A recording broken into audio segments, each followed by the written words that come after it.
Beam Thiruvananthapuram അവതരിപ്പിക്കുന്ന ഈ പ്രഭാഷണം പരിപാടി ഇവിടെ ആരംഭിക്കുകയാണ്.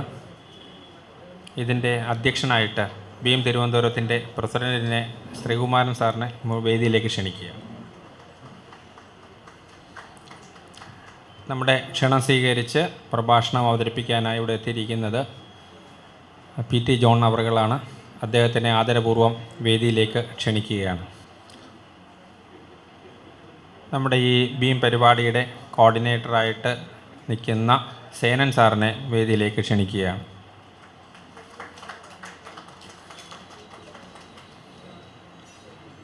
ശ്രീകുമാർ സാറിനെ ക്ഷണിക്കുന്നു.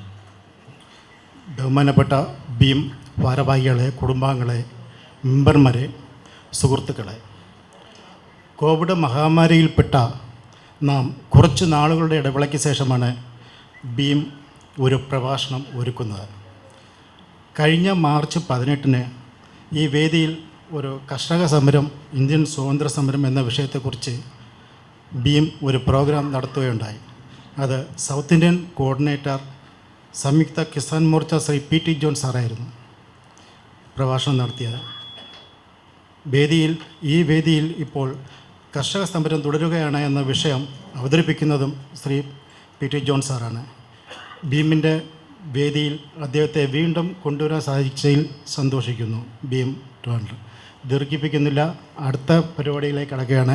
സ്വാഗതം പറയുന്നതിനായി നമ്മളെ പ്രോഗ്രാം കൺവീനർ നമ്മളെ സേന സാറിനെ സ്വാഗതം പറയാൻ ക്ഷണിച്ചോളൂ.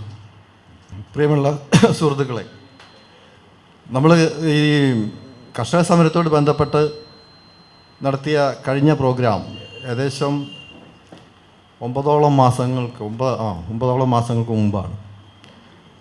അതിനുശേഷം പിന്നീട് നമുക്കിതുപോലെ ഫിസിക്കലായിട്ട് ഒരു മീറ്റിംഗ് നടത്താനുള്ള അവസരം ഉണ്ടാക്കാത്ത രീതിയിൽ കോവിഡിൻ്റെ 2ാം തരംഗം വളരെ കർക്കശമായിട്ട് ബാധിക്കുകയും ഒരുപാട് ദുരന്തങ്ങളിലൂടെ നമ്മുടെ നാട് കടന്നു പോവുകയും ചെയ്തു.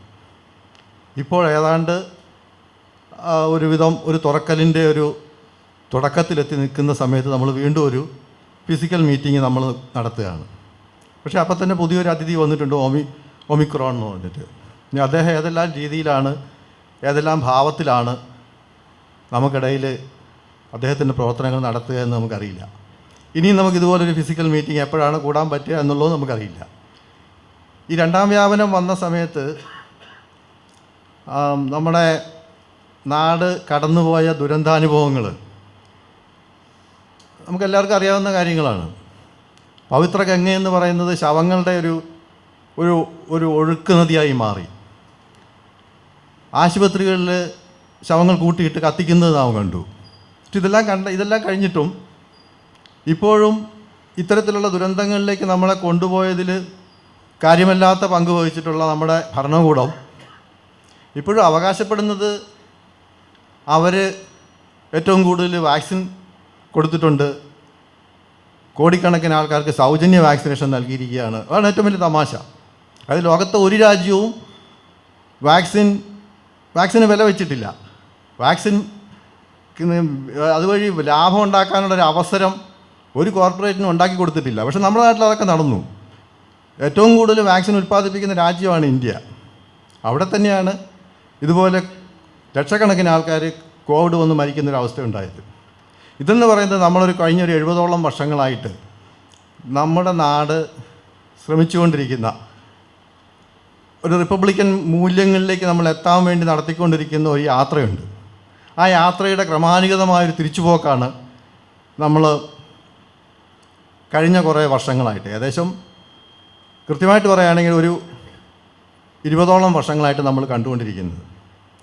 സ്വാതന്ത്ര്യ സമരത്തിൻ്റെ കാലഘട്ടം തൊട്ട് പിന്നീട് ഇങ്ങോട്ട് വന്നിട്ടുള്ള എല്ലാ കാലഘട്ടത്തിലും നമ്മളൊരു നീതിപൂർവകമായൊരു വ്യവസ്ഥ സൃഷ്ടിക്കുക എന്നൊരു ലക്ഷ്യത്തോടു കൂടി ഒരു പ്രയാണം നമ്മൾ നടത്തിക്കൊണ്ടിരിക്കുകയായിരുന്നു. ആ പ്രയാണം ഇങ്ങനെ പിന്നോട്ട് പോയിക്കൊണ്ടിരിക്കുകയാണ്. അപ്പോൾ നമ്മുടെ എല്ലാ പ്രക്ഷോഭങ്ങളും, എല്ലാ ജനാധിപത്യ അവകാശ പോരാട്ടങ്ങളും എല്ലാം ആത്യന്തികമായിട്ട് നമുക്കെതിരെ അതിനെ തിരിച്ചുവിടുന്നതിൽ നമ്മുടെ ഭരണകൂടം വളരെ വിജയിച്ചിരിക്കുകയാണ്. ആനന്ദ് കുഴി എന്നൊരു കഥയ്ക്കകത്ത് പറയുന്നുണ്ട്. അതായത് നമ്മുടെ പ്രതിരോധങ്ങളെല്ലാം നമ്മളിലേക്ക് തന്നെ തിരിച്ച് നമ്മളൊരു കുഴിക്കകത്ത് അകപ്പെട്ടു പോകുന്നു. ഈ അവസ്ഥയാണ് നമ്മൾ കണ്ടുകൊണ്ടിരിക്കുന്നത്. ഏത് സമരവും ആത്യന്തികമായിട്ട് അവർ ഇൻകോർപ്പറേറ്റ് ചെയ്യുകയും നമുക്കെതിരെ തിരിച്ചു വിടുകയും ചെയ്യും. പൗരത്വ പ്രക്ഷോഭമാകട്ടെ അത് രോഹിത് വെമുലയുടെ ആത്മാഹുതിയോട് ബന്ധപ്പെട്ട് നടന്നിട്ടുള്ള സമരങ്ങൾ, ഇതെല്ലാം അവസാനമാകുമ്പം പൗരത്വ പ്രക്ഷോഭം അവസാനം ഒരു വലിയ വർഗീയ കലാപത്തിൽ കൊണ്ടെത്തിച്ച് അത് മുസ്ലിങ്ങൾക്കെതിരെയുള്ളൊരു വലിയ ഒരു എന്താ പറയുക അതിനൊരു അവസരമാക്കി അവർ മാറ്റി. ഇത് തന്നെയാണ് മറ്റേ നമ്മളിപ്പോൾ ഈ കോവിഡിനോട് ബന്ധപ്പെട്ട് കോവിഡിൻ നടത്തിപ്പിൽ ഏറ്റവും ജനവിരുദ്ധമായ രീതിയിൽ കോവിഡ് കൈകാര്യം ചെയ്തിട്ടുള്ളൊരു ഭരണകൂടം ഇന്ത്യൻ ഭരണകൂടമാണ്. പക്ഷേ ഇപ്പോൾ കോവിഡിൽ ഏറ്റവും കൂടുതൽ വാക്സിൻ കൊടുത്തു എന്ന് പറഞ്ഞാൽ മേനിനടിക്കുന്ന ഇത് ഇന്ത്യൻ ഭരണകൂടമാണ്. ഇങ്ങനെ കെട്ട വാർത്തകളുടെ ഒരു വലിയ ഘോഷയാത്രയായിരുന്നു.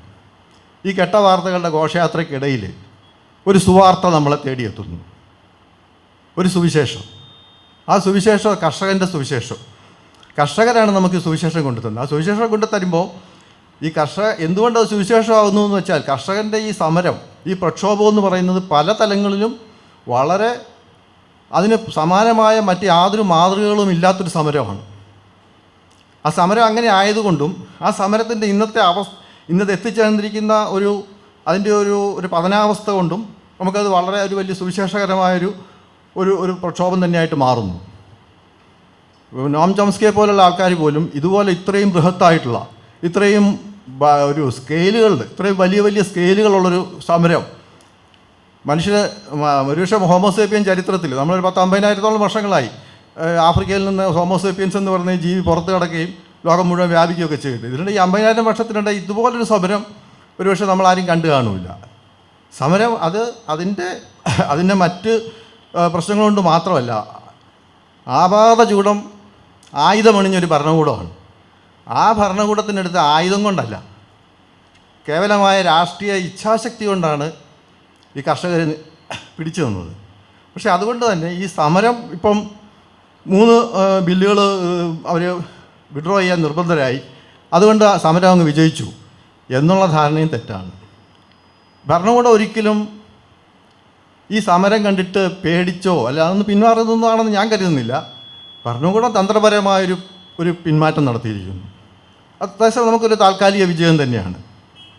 ഈ താൽക്കാലിക വിജയത്തിൽ അതിൻ്റേതായിട്ടുള്ള വലിയ വലിയ മാനങ്ങളുണ്ട്. അപ്പോൾ ഈ സമരം ഈ സമരം മറ്റൊരു തലത്തിലും വലിയ പ്രാധാന്യം അർഹിക്കുന്നതാണ്. കാരണം നമ്മുടെ എല്ലാവിധ ജനാധിപത്യപരമായിട്ടുള്ള സമരങ്ങളെയും പ്രക്ഷോഭങ്ങളെയും നമ്മൾ ഇന്ത്യ എന്ന കൺസെപ്റ്റിനെ നിലനിർത്താൻ വേണ്ടി നമ്മൾ നടത്തിക്കൊണ്ടിരിക്കുന്ന ശ്രമങ്ങളെയും എല്ലാം പടിപടിയായിട്ട് മുന്നോട്ട് കൊണ്ടുപോയിക്കൊണ്ടിരിക്കുന്ന ഒരു അവസ്ഥയിൽ കർഷകൻ നമ്മൾക്ക് അങ്ങനെയല്ല. നമുക്കിനിയും തിരിച്ചു പിടിക്കാം, നമുക്ക് ഈ ജനാധിപത്യത്തെ തിരിച്ചു പിടിക്കാം, നമുക്ക് ഈ മാനുഷികതയെ തിരിച്ചു പിടിക്കാം എന്നൊക്കെ നമ്മളോട് പറയുകയാണ്. ഒരർത്ഥത്തിൽ 70കളിൽ ജയപ്രകാശ് നാരായണൻ കൊണ്ടുവന്ന സമ്പൂർണ്ണ വിപ്ലവത്തിൻ്റെ ഒരു പിന്തുടർച്ച എന്ന് നമുക്ക് ഇതിനെ കാണാം.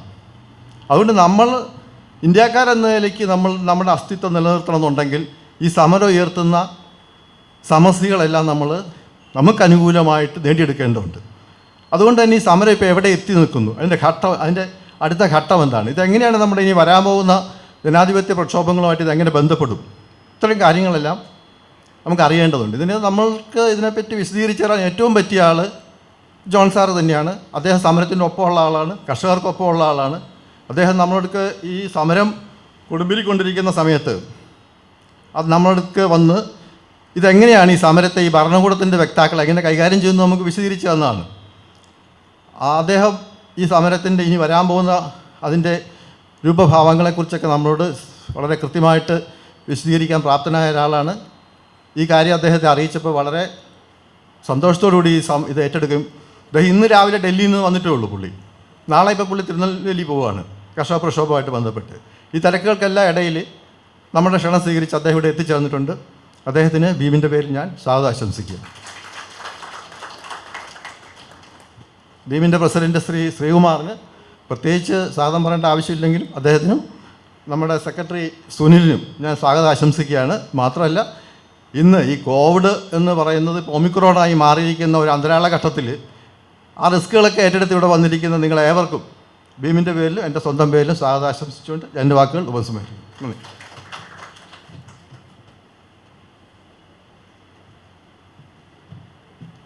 പ്രഭാഷണത്തിനായി ശ്രീ പി ടി ജോൺ സാറിനെ ക്ഷണിച്ചു.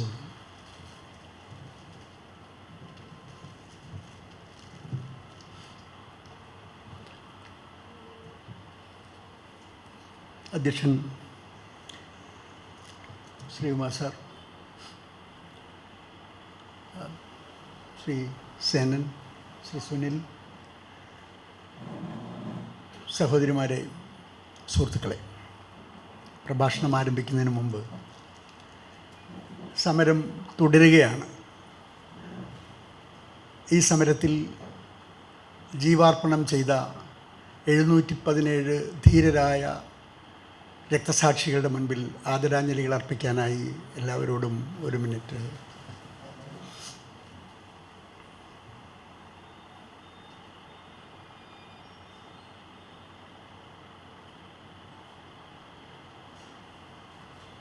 ഈ ചർച്ചയ്ക്ക് സമരം തുടരുകയാണ് എന്ന ടൈറ്റിൽ ഭീം തിരഞ്ഞെടുത്തതിനെ ഞാൻ ഏറെ സന്തോഷത്തോടുകൂടി കാണും. കാരണം ഈ സമരം ആരംഭിച്ചു വരുമ്പോൾ കർഷകർക്ക് നേരെ ഉയർന്നു വന്ന കരിനിയമങ്ങൾ ഇല്ലാതാക്കുന്നതിന് വേണ്ടിയുള്ള ഒരു പോരാട്ടം, അതിന് പരമാവധി യോജിക്കാൻ പറ്റുന്ന ആളുകളെയെല്ലാം യോജിപ്പിക്കുക എന്ന ചിന്ത, ആ ചിന്തയിൽ ഇറങ്ങിപ്പുറപ്പെട്ടപ്പോൾ ആദ്യം പഞ്ചാബിലെ 36 കർഷക സംഘടനകളെ ഏകോപിപ്പിച്ചെടുക്കുവാൻ പഞ്ചാബ് ഗ്രൂപ്പിന് ബോധ്യമായതുകൊണ്ട്, അവർക്ക് കൃത്യമായി ബോധ്യപ്പെട്ടതുകൊണ്ട് അവരൊന്നിച്ചു വന്നു. ഒരു മാസം കഴിയുമ്പോഴേക്കും പഞ്ചാബിലെ സമരം റോഡ് ബ്ലോക്കും റെയിൽ ബ്ലോക്കും റിലയൻസിനെതിരായിട്ടുള്ള പോരാട്ടവും BJP നേതാക്കന്മാർക്കെതിരായിട്ടുള്ള മുന്നേറ്റവും BJP ഓഫീസുകൾക്കെതിരായ മുന്നേറ്റവും ഒക്കെ നടന്നുകൊണ്ടേയിരിക്കുന്നതിനിടയിൽ ഒരു മാസം കൊണ്ട് സമരം വികസിച്ച് ഹരിയാനയിലും കൂടി വിപുലമായ രീതിയിൽ രൂപപ്പെടുകയും 17 കർഷക സംഘടനകൾ ഹരിയാനയിലുള്ളവരും ഒന്നിക്കുകയും ചെയ്തു മുന്നോട്ട് വരുന്നു. ഈ ഘട്ടത്തിലൊന്നും ഇന്ത്യയിലെ രാഷ്ട്രീയ പാർട്ടികളുടെ സംഘടനകളാരും ഈ സമരത്തിൻ്റെ മുഖത്തേക്ക് വന്നിട്ടില്ല. ഈ ഘട്ടം കഴിയുമ്പോഴാണ്, ഈ ഘട്ടത്തിനിടയിലാണ് all India Kisan Sangharsh coordination committee Rakabganj ഗുരുദ്വാരയിൽ കൺവെൻഷൻ വിളിച്ചുകൂട്ടി ഈ സമരത്തോടൊപ്പം ചേർന്ന് മുന്നോട്ട് പോകുവാനുള്ള തീരുമാനമെടുക്കുന്നത്. ആ തീരുമാനം കഴിഞ്ഞപ്പോൾ സ്വതന്ത്ര കർഷക സംഘടനകളുടെ കൂട്ടായ്മയായ രാഷ്ട്രീയ കിസാൻ മഹാസംഘ്, മധ്യപ്രദേശിലുള്ള ശിവകുമാർ കക്കാജി നേതൃത്വം നൽകുന്ന ആ സംഘം, അവർ യോഗം ചേർന്ന് അവരും ഈ പഞ്ചാബ് ഹരിയാന സംഘത്തോടൊപ്പം സമരത്തിന് മുന്നോട്ട് പോകാൻ തയ്യാറാവുകയാണ്. ഇതെല്ലാം കൂടെ കൂട്ടിച്ചേർന്നപ്പോഴാണ് സംയുക്ത കിസാൻ മോർച്ച രൂപം കൊള്ളുന്നത്. ആ സംയുക്ത കിസാൻ മോർച്ചയ്ക്കും പ്രസിഡൻറ്റോ സെക്രട്ടറിയോ ഖജാൻജിയോ ബാങ്ക് അക്കൗണ്ടോ ഒന്നുമില്ല. എല്ലാ വൈരുദ്ധ്യങ്ങൾക്കിടയിലും, പലതരം വൈരുദ്ധ്യങ്ങളുള്ള സംഘടനകൾ, ഗാന്ധിയന്മാർ, നക്സലൈറ്റുകൾ, മാർക്സിസ്റ്റുകാർ, പിന്നെ സോഷ്യലിസ്റ്റുകൾ, യോജിക്കാവുന്നതും യോജിക്കാൻ പറ്റാത്തവരുമായിട്ടുള്ളവരെല്ലാവരും ഉണ്ടല്ലോ. എല്ലാ വൈരുദ്ധ്യങ്ങൾക്കിടയിലും ഒരു സിംഗിൾ ഫോക്കസ് അജണ്ട, കേന്ദ്ര സർക്കാർ പാസാക്കിയ ഈ കരിനിയമങ്ങൾ ഇല്ലാതാക്കുന്നതിന് യോജിക്കാൻ തയ്യാറുള്ളവരെല്ലാവരും ഒന്നിച്ചു നിൽക്കുക. ആ സിംഗിൾ പോയിൻ്റ് അജണ്ടയ്ക്ക് അപ്പുറത്തേക്ക് മറ്റൊന്നും നോക്കാതെ കൺസോൾഡേറ്റ് ചെയ്തെടുക്കാൻ സാധിച്ചു എന്നുള്ളത് കൊണ്ടാണ് ഈ നിമിഷം വരെ സംയുക്ത കിസാൻ മോർച്ച ചർച്ച ചെയ്ത് തീരുമാനമെടുത്ത് മുന്നോട്ട് പോകുന്നത്. നാളെ വളരെ പ്രധാനപ്പെട്ട ഒരു ദിവസമാണ്. പ്രധാനമന്ത്രിയും ഇന്ത്യൻ ഭരണകൂടവും ഇന്ത്യയിലെ കർഷകരെ സ്നേഹിച്ചുകൊണ്ടോ ഇന്ത്യയിലെ കർഷകരുടെ ആവശ്യം ന്യായമാണ് എന്ന് ബോധ്യപ്പെട്ടുകൊണ്ടോ ആ കർഷകരോട് അനുകൂലമായിട്ടല്ല ഈ നിയമങ്ങൾ പിൻവലിക്കാൻ തയ്യാറായത് എന്നത് കൃത്യമായി കർഷകർ മനസ്സിലാക്കിയിരിക്കുന്നു എന്നുള്ളത് കൊണ്ട് തന്നെ സമരം പിൻവലിക്കാതിരിക്കാനാണ് നാളത്തെ സംയുക്ത കിസാൻ മോർച്ച തീരുമാനം ഉണ്ടാവാൻ സാധ്യത എന്ന് ഞാൻ കരുതുന്നു. മുമ്പുണ്ടായിരുന്നതിൽ നിന്ന് വ്യത്യസ്തമായി അല്പം പ്രയാസങ്ങൾ സംയുക്ത കിസാൻ മോർച്ചയിൽ ഉണ്ടായിട്ടുണ്ട്. അത് പ്രത്യേകിച്ച് ക്യാപ്റ്റൻ അമരീന്ദർ സിംഗ് പഞ്ചാബ് മുഖ്യമന്ത്രിയായിരുന്ന കാലത്ത് ഈ സമരത്തെ പൂർണ്ണമായി സഹായിച്ച ആളാണ്. സമരത്തിൽ പങ്കാളികളായിരുന്ന ആളുകളുടെ പേരിൽ കേസെടുക്കാതെ കോർപ്പറേറ്റുകൾക്കെതിരായ സമരങ്ങൾ നടത്തിയ, ടവറുകൾ തല്ലിപ്പൊളിച്ച, അല്ലെങ്കിൽ റിലയൻസിൻ്റെ പമ്പ് പൂട്ടിച്ച, മോളുകൾ അടപ്പിച്ച കർഷകരുടെ പേരിലൊന്നും പഞ്ചാബ് ഗവൺമെൻറ് അന്ന് കേസെടുത്തിട്ടില്ല. വളരെ സപ്പോർട്ടീവായിട്ടുള്ള റോളാണ് എടുത്തിട്ടുണ്ടായിരുന്നത്. പക്ഷേ ഇപ്പോൾ അദ്ദേഹം BJP പാളയത്തിൽ എത്തപ്പെട്ടിട്ടുണ്ട്. ഒരുപക്ഷെ അദ്ദേഹം BJP പാളയത്തിൽ എത്തപ്പെട്ടതുകൊണ്ട് BJPക്ക് പഞ്ചാബിൽ ഒരു ചെറിയ സ്പേസ് കിട്ടും എന്നൊരു പ്രതീക്ഷയിലാണ് നരേന്ദ്രമോദി ഈ ബില്ല് പിൻവലിച്ചതെന്ന് ഞാൻ കരുതുന്നു. ഒരു കാരണം അതാണ്, BJPക്ക് ഒരു ചെറിയ സ്പേസ്. മറ്റത് ഒരു സീറ്റിൽ പോലും കെട്ടിവെച്ച പൈസ കിട്ടാനുള്ള സാധ്യത പഞ്ചാബിലുണ്ടായിരുന്നില്ല. ഞാനിപ്പോഴും കരുതുന്നത് ക്യാപ്റ്റൻ അമരീന്ദർ സിംഗിന് പോലും, ബട്ടിൻ്റെയിലെ രാജാവായിരുന്ന ആളാണ്, പക്ഷേ അദ്ദേഹത്തിന് പോലും ഈ വരാൻ പോകുന്ന തെരഞ്ഞെടുപ്പിൽ അവിടെ കെട്ടിവെച്ച പണം കിട്ടില്ല, ഡെപ്പോസിറ്റ് പോകും എന്ന് വിശ്വസിക്കുന്ന ആളാണ് ഞാൻ. കാരണം അത്രയേറെ കടുത്ത അമർഷവും വിരോധവും പഞ്ചാബി ജനതയ്ക്ക് BJPയോടുണ്ടായിട്ടുണ്ട്, ഈ ഗവൺമെൻറ്റിനോടുണ്ടായിട്ടുണ്ട്. കാരണം അവരെ ചതിക്കുകയാണ്, ചതിക്കപ്പെട്ടു എന്നവർക്ക് ബോധ്യപ്പെട്ടു. ആ ബോധ്യപ്പെട്ടെടുത്ത് നിന്ന് അവരുടെ കമ്മിറ്റ്മെൻറ്റും അവരുടെ കറേജും അതാണ് ഡൽഹിയുടെ എല്ലാ അതിരുകളിലുമുള്ള തമ്പടിച്ച് നിശ്ചയദാർഢ്യത്തോടുകൂടി പോരാട്ടം മുന്നോട്ട് കൊണ്ടുപോകുന്നതിന് ആധാരം. ആ ബോധ്യം, തെറ്റിനെതിരെ പൊരുതി നിൽക്കുക, ആ പോരാട്ടത്തിൽ ജയിക്കുന്നില്ലെങ്കിൽ ഡെഡ് ബോഡിയായി തിരിച്ചു പോകാം. അത് വിജയം അല്ലെങ്കിൽ മരണം എന്ന മുദ്രാവാക്യം അവർ ഉയർത്തുമ്പോൾ ഞങ്ങൾക്ക് യെസ് ഓർ നോ മറുപടി മതി എന്നവർ പറയുമ്പോൾ കൺവിൻസ്ഡാണ്, കൃത്യമാണ്. ഇടയ്ക്ക് ഒരു ഇടനില വേണ്ട. ഇത് ഞങ്ങൾക്കെതിരാണ്. എസൻഷ്യൽ കമ്മോഡിറ്റീസ് ആക്ടിൻ്റെ അമെൻമെൻറ്റ് കൊണ്ട് തന്നെ അവർ ബോധ്യപ്പെട്ടു, ഇതെല്ലാം ചെയ്യുന്നത് കോർപ്പറേറ്റ് താല്പര്യത്തിന് വേണ്ടി മാത്രമാണ്, ഞങ്ങളെ ചതിക്കുകയാണ്, അതുകൊണ്ട് സെറ്റിൽമെൻ്റ് ഇല്ല. അപ്പം ഞാൻ പറഞ്ഞ അത്തരത്തിൽ രൂപപ്പെട്ട് മുന്നോട്ട് വന്ന ഈ സംഘടനയുടെ സംയുക്ത കിസാൻ മോർച്ച കോർ കമ്മിറ്റിയിൽ രാഷ്ട്രീയ പാർട്ടികളുടെ നേതാക്കന്മാരും ഒക്കെ ഉണ്ടെങ്കിൽ പോലും അന്തിമമായ തീരുമാനം എന്ന് പറയുന്നത് പഞ്ചാബ് കർഷക സംഘടനകളുടെ ഒരു ക്രീം, അല്ലെങ്കിൽ അവരുടെ ഒരു ന്യൂക്ലിയസ് എടുക്കുന്ന തീരുമാനങ്ങളെ എൻഡോഴ്സ് ചെയ്യുക എന്ന രീതിയിൽ മാത്രമാണ് സംയുക്ത കിസാൻ മോർച്ച പോകാറുള്ളത്. കാരണം സമരം മുന്നോട്ട് കൊണ്ടുപോകുന്നത് അവർ തന്നെയാണ്. മീഡിയയുടെ മുമ്പിൽ മഹേന്ദ്ര ടിക്കായത്തും രാകേഷ് ടിക്കായത്തിനെ ആയിരിക്കും നമ്മൾ കാണുക.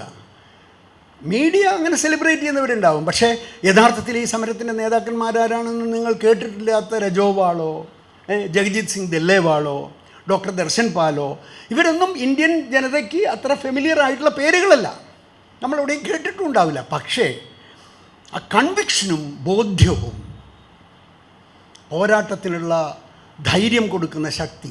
ഞാൻ ജഗജിത് സിംഗ് ദല്ലേവാൾ എന്ന് പറഞ്ഞൊരു മനുഷ്യനുണ്ടായിരുന്നില്ലെങ്കിൽ സമരം ഉണ്ടാവില്ല എന്ന് വിശ്വസിക്കുന്ന ആളാണ്. കാരണം പഞ്ചാബിലെ 36 കർഷക സംഘടനകളെയും കോർഡിനേറ്റ് ചെയ്തെടുക്കാൻ വേണ്ടിയെടുത്ത എഫേർട്ട് അത് ആ ഒറ്റ മനുഷ്യൻ്റെ കരുത്തായിരുന്നു. അങ്ങനെ സാധിച്ചെടുത്ത രൂപപ്പെട്ടു വന്നു സിഖ് മതം. ഇത് അവരുടെ വിഷയമായി എടുത്തു.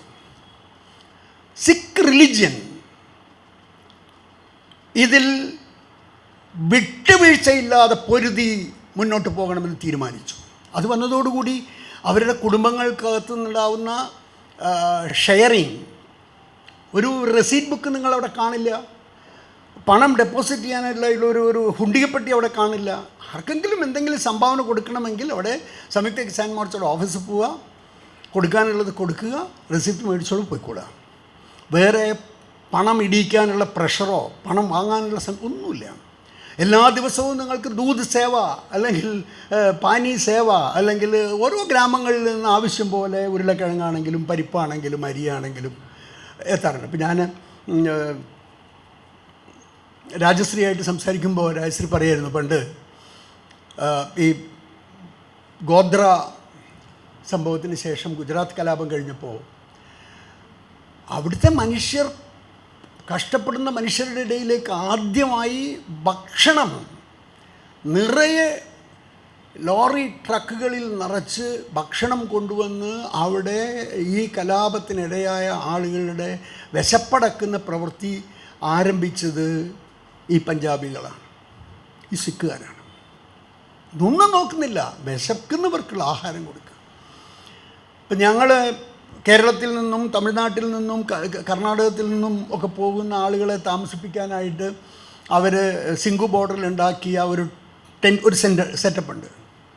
സാഞ്ചി സാത്ത് എന്നാണ് അതിൻ്റെ പേര്. ആ ടെൻറ്റിൻ്റെ 300 പേർക്ക് താമസിക്കാവുന്ന ഒരു ടെൻറ്റാണ്. ഞാൻ പറയുന്നത് നമ്പർ 1 നാഷണൽ ഹൈവേ 1-ൽ കാശ്മീരിലേക്ക് പോകുന്ന, ജമ്മുവിലേക്ക് പോകുന്ന 8 ലൈൻ ട്രാഫിക് ഉള്ള നാഷണൽ ഹൈവേയിലാണ് ഈ തമ്പടിച്ച് ഈ ടെൻ്റ് ഉണ്ടാക്കിയിട്ടുള്ളത്. ആ ടെൻറ്റിന് ഉപയോഗിച്ചത് മുഴുവൻ ഓലയും പുല്ലും അതുപോലത്തെ സാധനങ്ങൾ ഉപയോഗിച്ചിട്ടാണ് ആ ടെൻ്റ് ഉണ്ടാക്കിയിട്ടുള്ളത്. അറ്റ് എ ടൈം 300 പേർക്ക് അവിടെ അവരെ താമസിപ്പിക്കാനുള്ള സംവിധാനം അവർ തന്നിരുന്നു. ഇവിടെ നിന്ന് നാട്ടിൽ നിന്ന് ട്രെയിൻ ടിക്കറ്റ് എടുത്ത് ഡൽഹിയിലെത്തുന്ന ഒരാളെ പിന്നെ ഒന്നും നിങ്ങൾ അറിയണ്ട, നിങ്ങൾക്ക് താമസിക്കാൻ, നിങ്ങൾക്ക് ആഹാരം കഴിക്കാൻ എല്ലാത്തിനും അവിടെ സംവിധാനം അവരൊരുക്കിയിരുന്നു. നിങ്ങളുടെ പിന്തുണയും സഹകരണവും മതി. ഇത് ഞങ്ങളുടെ സമരമല്ല, ഇത് ഈ രാജ്യത്തെ മുഴുവൻ മനുഷ്യർക്കും വേണ്ടിയുള്ള സമരമാണ് എന്ന് രാജ്യം തിരിച്ചറിയണം. അത്രേ അവർ ആഗ്രഹിച്ചിരുന്നുള്ളൂ, അത്രേ അവർ ആഗ്രഹിച്ചിട്ടുള്ളൂ. അപ്പം ആ തരത്തിൽ നടന്നൊരു സമരം കഴിഞ്ഞ 7 കൊല്ലം ഇന്ത്യയിലെ ജനങ്ങൾ യഥാർത്ഥത്തിൽ ഈ ഭരണകൂടം നടത്തുന്ന എല്ലാ തെറ്റുകളെയും ഇങ്ങനെ അന്തം വിട്ട് നോക്കിയിരിക്കില്ലേ ചെയ്തിട്ടുള്ളൂ. എല്ലാം എന്ത് നടപടികൾ മോദി എടുത്തിട്ടുണ്ടോ അതിനെല്ലാം ഇങ്ങനെ അന്തം വിട്ട് നോക്കി നിന്ന ഒരു അവസ്ഥയിൽ നിന്ന് മാറി പൊരുതി നിൽക്കാം, ജയിക്കാം എന്ന ബോധ്യത്തിലേക്ക് പേടിച്ചരണ്ട് നിന്ന ഒരു ജനതയെ ഇന്ന് മുന്നോട്ട് നയിക്കാൻ പ്രാപ്തിയുള്ളവരാക്കി ഈ സമരം മാറ്റി എന്നുള്ളതാണ് ഈ സമരത്തിൻ്റെ ഏറ്റവും വലിയ നേട്ടം എന്ന് ഞാൻ കരുതുന്നു. പേടിച്ചരണ്ട് നിന്ന പ്രതിപക്ഷം ഉൾപ്പെടെ എല്ലാവരും പേടിച്ചരണ്ട് നിൽക്കുകയായിരുന്നു ഈ ഫാസിസ്റ്റ് ശക്തികളുടെ മുമ്പിൽ. അവിടെയാണ് ഇല്ല, നമ്മുടെ പോരാട്ടം മുന്നോട്ട് കൊണ്ടുപോകാൻ രാജ്യത്തെ ഏത് സാധാരണക്കാരനും സാധിക്കുമെന്ന് അസംഘടിതരായ കർഷക സമൂഹം ബോധ്യപ്പെടുത്തി. ഞാൻ അവിടെ അടിവരയിടുകയാണ്, അസംഘടിതരായ കർഷക സമൂഹം. ഈ സമരം ആരംഭിക്കുമ്പോൾ നവംബർ 26 കോഡ് ഓഫ് ലേബർ പിൻവലിക്കാൻ വേണ്ടി ഇന്ത്യയിലെ സെൻട്രൽ ട്രേഡ് യൂണിയനുകൾ നോട്ടീസ് കൊടുത്ത പൊതുപണിമുടക്കിൻ്റെ ദിവസമാണ് ഈ സമരത്തിലേക്ക് നമ്മൾ കടന്നു വരുന്നത്. ആ നവംബർ 26 ഒരു ദിവസത്തെ പണിമുടക്കിന് ശേഷം ഈ സമരം ഇങ്ങനെ മുന്നോട്ട് പോകുന്നതിനിടയിൽ സെൻട്രൽ ട്രേഡ് യൂണിയൻ നേതാക്കന്മാരെ പലരെയും, സെൻട്രൽ ട്രേഡ് യൂണിയനുകളുടെ കോർഡിനേഷൻ കമ്മിറ്റിയുടെ കൺവീനർ അമർജിത് കൗറാണ്. അമർജിത് കൗറിനെ, എളമരം കരീമിനെ, എല്ലാ സെൻട്രൽ ട്രേഡ് യൂണിയൻ നേതാക്കന്മാരെയും നമ്മൾ കണ്ടിട്ട് തുടർ സമരം ഇന്ത്യയിലെ തൊഴിലാളി വർഗം ഡിക്ലെയർ ചെയ്യുക, ഈ കർഷക സമരം തുടരുന്നു, ഇതിനോടൊപ്പം തൊഴിലാളികളും തുടർ സമരം അനൗൺസ് ചെയ്യാൻ വേണ്ടി നമ്മൾ പലപ്പോഴും കാണുന്നു. അവർ പറയുന്നു തുടർ സമരം അനൗൺസ് ചെയ്താൽ ജയിക്കില്ല, ഞങ്ങൾ വിചാരിച്ചാൽ ഇന്ത്യയിലെ തൊഴിലാളികൾ അങ്ങനെ സമരത്തിന് വരില്ല. സ്വഭാവം മാറിപ്പോയി. അതുകൊണ്ട് തുടർ സമരം സാധ്യമല്ല എന്ന സ്റ്റാൻഡാണ് ഇന്ത്യയിലെ സെൻട്രൽ ട്രേഡ് യൂണിയനുകൾ എടുത്തത്. പിന്നീട് ഒരു ഘട്ടത്തിൽ നമ്മൾ സെൻട്രൽ ട്രേഡ് യൂണിയനുകളിലെ റെയിൽവേയിലെ തൊഴിലാളിയുടെ സ്ട്രെങ്ത് എന്നൊക്കെ പറയുന്നത് പോയി ഏറ്റവും ചെറിയ ശതമാനമായി. ബാക്കി ഒരു 80% റെയിൽവേ എംപ്ലോയ്മെൻറ്റും കാഷ്വൽ കോൺട്രാക്റ്റ് ഇങ്ങനെ പറഞ്ഞ് കൊടുത്തു കഴിഞ്ഞു കമ്പനികൾക്കും മറ്റവർക്കൊക്കെ ആയിട്ട്. തൊഴിലാളികളുടെ എണ്ണം വളരെ ചുരുങ്ങി. അതിനകത്തെ 2 പ്രബലമായ ട്രേഡ് യൂണിയനുകൾ HMS നേതൃത്വം നൽകുന്ന പഴയ ജോർജ് ഫെർണാണ്ടസിൻ്റെ ആ ലെഗസിയിൽ നിൽക്കുന്ന സെൻട്രൽ ട്രേഡ് യൂണിയൻ്റെ ജനറൽ സെക്രട്ടറിയെയും, പിന്നെയുള്ളത് രണ്ടാമത്തത് INTUC നേതൃത്വം കൊടുക്കുന്ന രാഘവീയ നേതൃത്വം കൊടുക്കുന്ന ഫെഡറേഷൻ. ഈ 2 ഫെഡറേഷനുകളെ കണ്ട് ഞങ്ങൾ പറഞ്ഞു, ഈ സമരത്തിനോടൊപ്പം 3 ദിവസം നിങ്ങൾ ഇന്ത്യൻ റെയിൽവേ ഒന്ന് സ്തംഭിപ്പിക്കാനായിട്ടുള്ള ഒരു നോട്ടീസ് ഗവൺമെൻറ് കൊടുക്കുക. 3 ദിവസം. കാരണം 3 ദിവസം ഉണ്ടെങ്കിൽ ഇന്ത്യയിലെ മുഴുവൻ റെയിൽവേ തൊഴിലാളികൾക്കും പണിയെടുക്കാൻ പറ്റുള്ളൂ, പണിമുടക്കിൽ ചേരാൻ പറ്റുള്ളൂ. ഒരു ദിവസം പണിമുടക്കിയതിൻ്റെ പേരിൽ 1/3 തൊഴിലാളികളുടെ പേരിൽ നടപടിയെടുക്കാം. മുഴുവൻ തൊഴിലാളികളെയും പങ്കെടുപ്പിക്കണമെങ്കിൽ 3 ദിവസത്തെ സമരം വേണം. അങ്ങനെ 3 ദിവസത്തെ സമരത്തിന് നോട്ടീസ് കൊടുക്കാൻ വേണ്ടി ഇവരെയൊക്കെ കണ്ട് പലപ്പോഴായി സംസാരിച്ചു. പക്ഷേ ഒന്നും നടന്നില്ല. ഞാൻ പറഞ്ഞത്, സംഘടിത തൊഴിലാളി വർഗം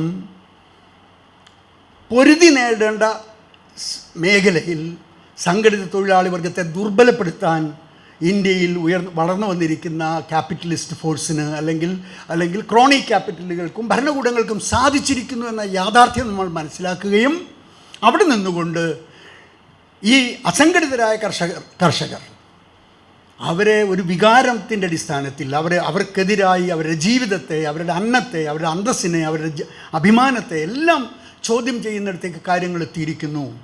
കോർപ്പറേറ്റുകളുടെ അടിമയായിട്ടേ നാളെ നിങ്ങൾക്ക് ജീവിതമുള്ളൂ എന്ന് ബോധ്യപ്പെടുന്നിടത്ത് അവരുടെ ആത്മാഭിമാനം നിലനിർത്താൻ അവർ ആരംഭിച്ച പോരാട്ടം, ആ പോരാട്ടം ഞാൻ കരുതുന്നു ഇന്ന് ഇന്ത്യയിലെ സെൻട്രൽ ട്രേഡ് യൂണിയനുകൾക്കും മറ്റെല്ലാവർക്കും മുന്നോട്ട് പോരാട്ടത്തിൻ്റെ പാത വെട്ടിത്തിറക്കാനുള്ള ഒരു പ്രേരക ശക്തിയായി മാറിയിരിക്കുന്നു എന്ന് കരുതുകയാണ്. അതുകൊണ്ട് തന്നെ ഇനി അങ്ങോട്ട് ഈ ഇന്ത്യ ഗവൺമെൻറ് പാസ്സാക്കിയിരിക്കുന്ന തൊഴിലാളി വിരുദ്ധമായ ഈ കോഡ് ഓഫ് ലേബറിനെതിരായ പോരാട്ടം ഉയർന്നു വരിക തന്നെ ചെയ്യും, മുന്നോട്ട് പോവുകയും ചെയ്യും, ലക്ഷ്യത്തിലെത്തുകയും ചെയ്യും. അതിനുള്ള ഒരു പ്രേരക ശക്തി ഉണ്ടായിട്ടുണ്ട്. ഈ സമരം ഞാൻ സൂചിപ്പിച്ച പോലെ ഇത് കേവലം കർഷകരുടെ അവകാശങ്ങൾക്ക് വേണ്ടിയോ കർഷകരുടെ ഇപ്പോൾ ഈ ഡിമാൻഡാണല്ലോ, യെസ് ഓർ നോ മറുപടി. ബില്ല് പിൻവലിച്ചാൽ repeal the bills. India government repeal ചെയ്യുമെന്ന് പ്രധാനമന്ത്രി പറഞ്ഞു. അത് പാർലമെൻറ്റിൽ അവതരിപ്പിച്ചു, പാർലമെൻറ്റ് പാസ്സാക്കി, രാഷ്ട്രപതി ഒപ്പിട്ടു. പിരിയേണ്ടതല്ലേ, സമരം അവസാനിക്കേണ്ടതല്ലേ, ആവശ്യപ്പെട്ട ആവശ്യം പൂർണ്ണമായി അംഗീകരിച്ചു, സമരം അവസാനിക്കേണ്ടതല്ലേ? അവസാനിക്കില്ല. അതാണ് രാഷ്ട്രീയം. അവസാനിക്കാതിരിക്കുന്നതിന് കാരണം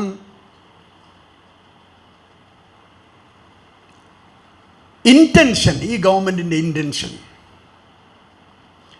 കോർപ്പറേറ്റ് പാദസേവയ്ക്കപ്പുറത്തേക്ക് ഒരു താല്പര്യവും ഈ സർക്കാരിനില്ല എന്ന് കൃത്യമായി മനസ്സിലാക്കി കഴിഞ്ഞിരിക്കുന്നു. ആ കോർപ്പറേറ്റ് പാദസേവ നടത്താൻ തീരുമാനിച്ചിരിക്കുന്ന ഈ സംഘി ഭരണകൂടത്തെ ചെറുത്തു തോൽപ്പിക്കാനുള്ള രാഷ്ട്രീയ തീരുമാനം ഇന്ത്യയിലെ തൊഴിലാളികളുടെ സംഘടനകളും കർഷകരുടെ സംഘടനകളും സന്നദ്ധ സംഘടനകളും സ്ത്രീ സംഘടനകളും ഒക്കെ ചേർന്നുകൊണ്ട് സിംഗു ബോർഡറിൽ തീരുമാനമെടുത്തു. ആ തീരുമാനത്തിലൊരു ഡിക്ലറേഷൻ ഉണ്ടായി. അതാണ് മിഷൻ UP. മിഷൻ UPയുടെ ഭാഗമായി ആദ്യത്തെ പഞ്ചായത്ത് മുസഫർ നഗറിൽ നടന്നു. മുസഫർ നഗറിൽ ഉണ്ടാക്കിയ വർഗീയ കലാപത്തിൻ്റെ പേരിലാണ് യഥാർത്ഥത്തിൽ യോഗി സർക്കാർ ഇന്ന് അധികാരത്തിലിരിക്കുന്നത്. അതേ മുസഫർ നഗറിൽ അവിടുത്തെ കർഷകരായ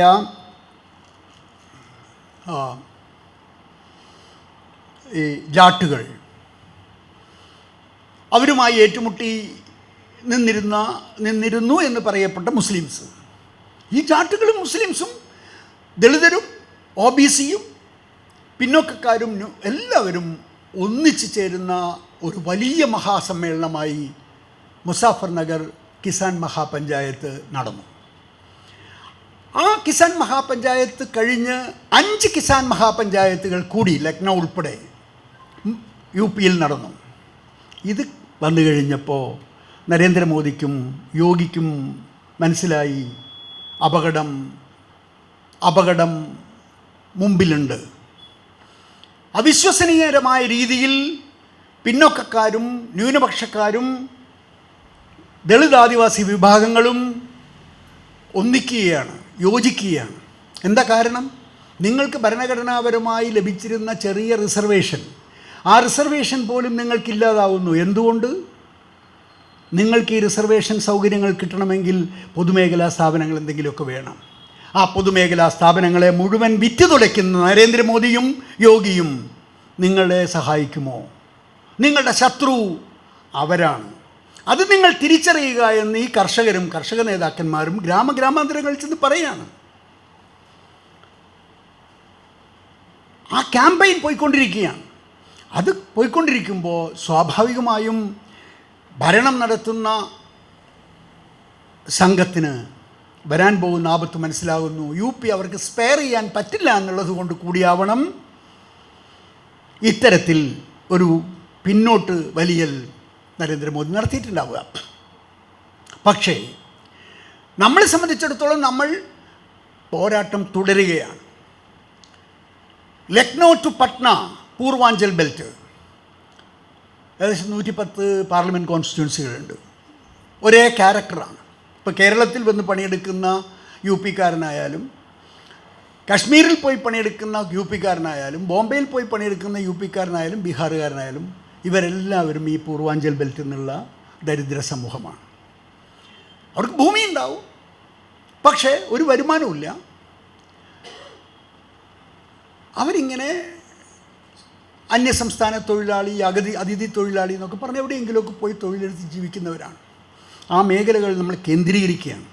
എനിക്ക് ചാർജ് തന്നിട്ടുള്ളത് ബുന്ദേൽഖണ്ഡ് റീജിയനാണ്. ബുന്ദേൽഖണ്ഡ് റീജിയൻ 29 അസംബ്ലി കോൺസ്റ്റിറ്റ്യുവൻസികൾ അവിടെയുണ്ട്.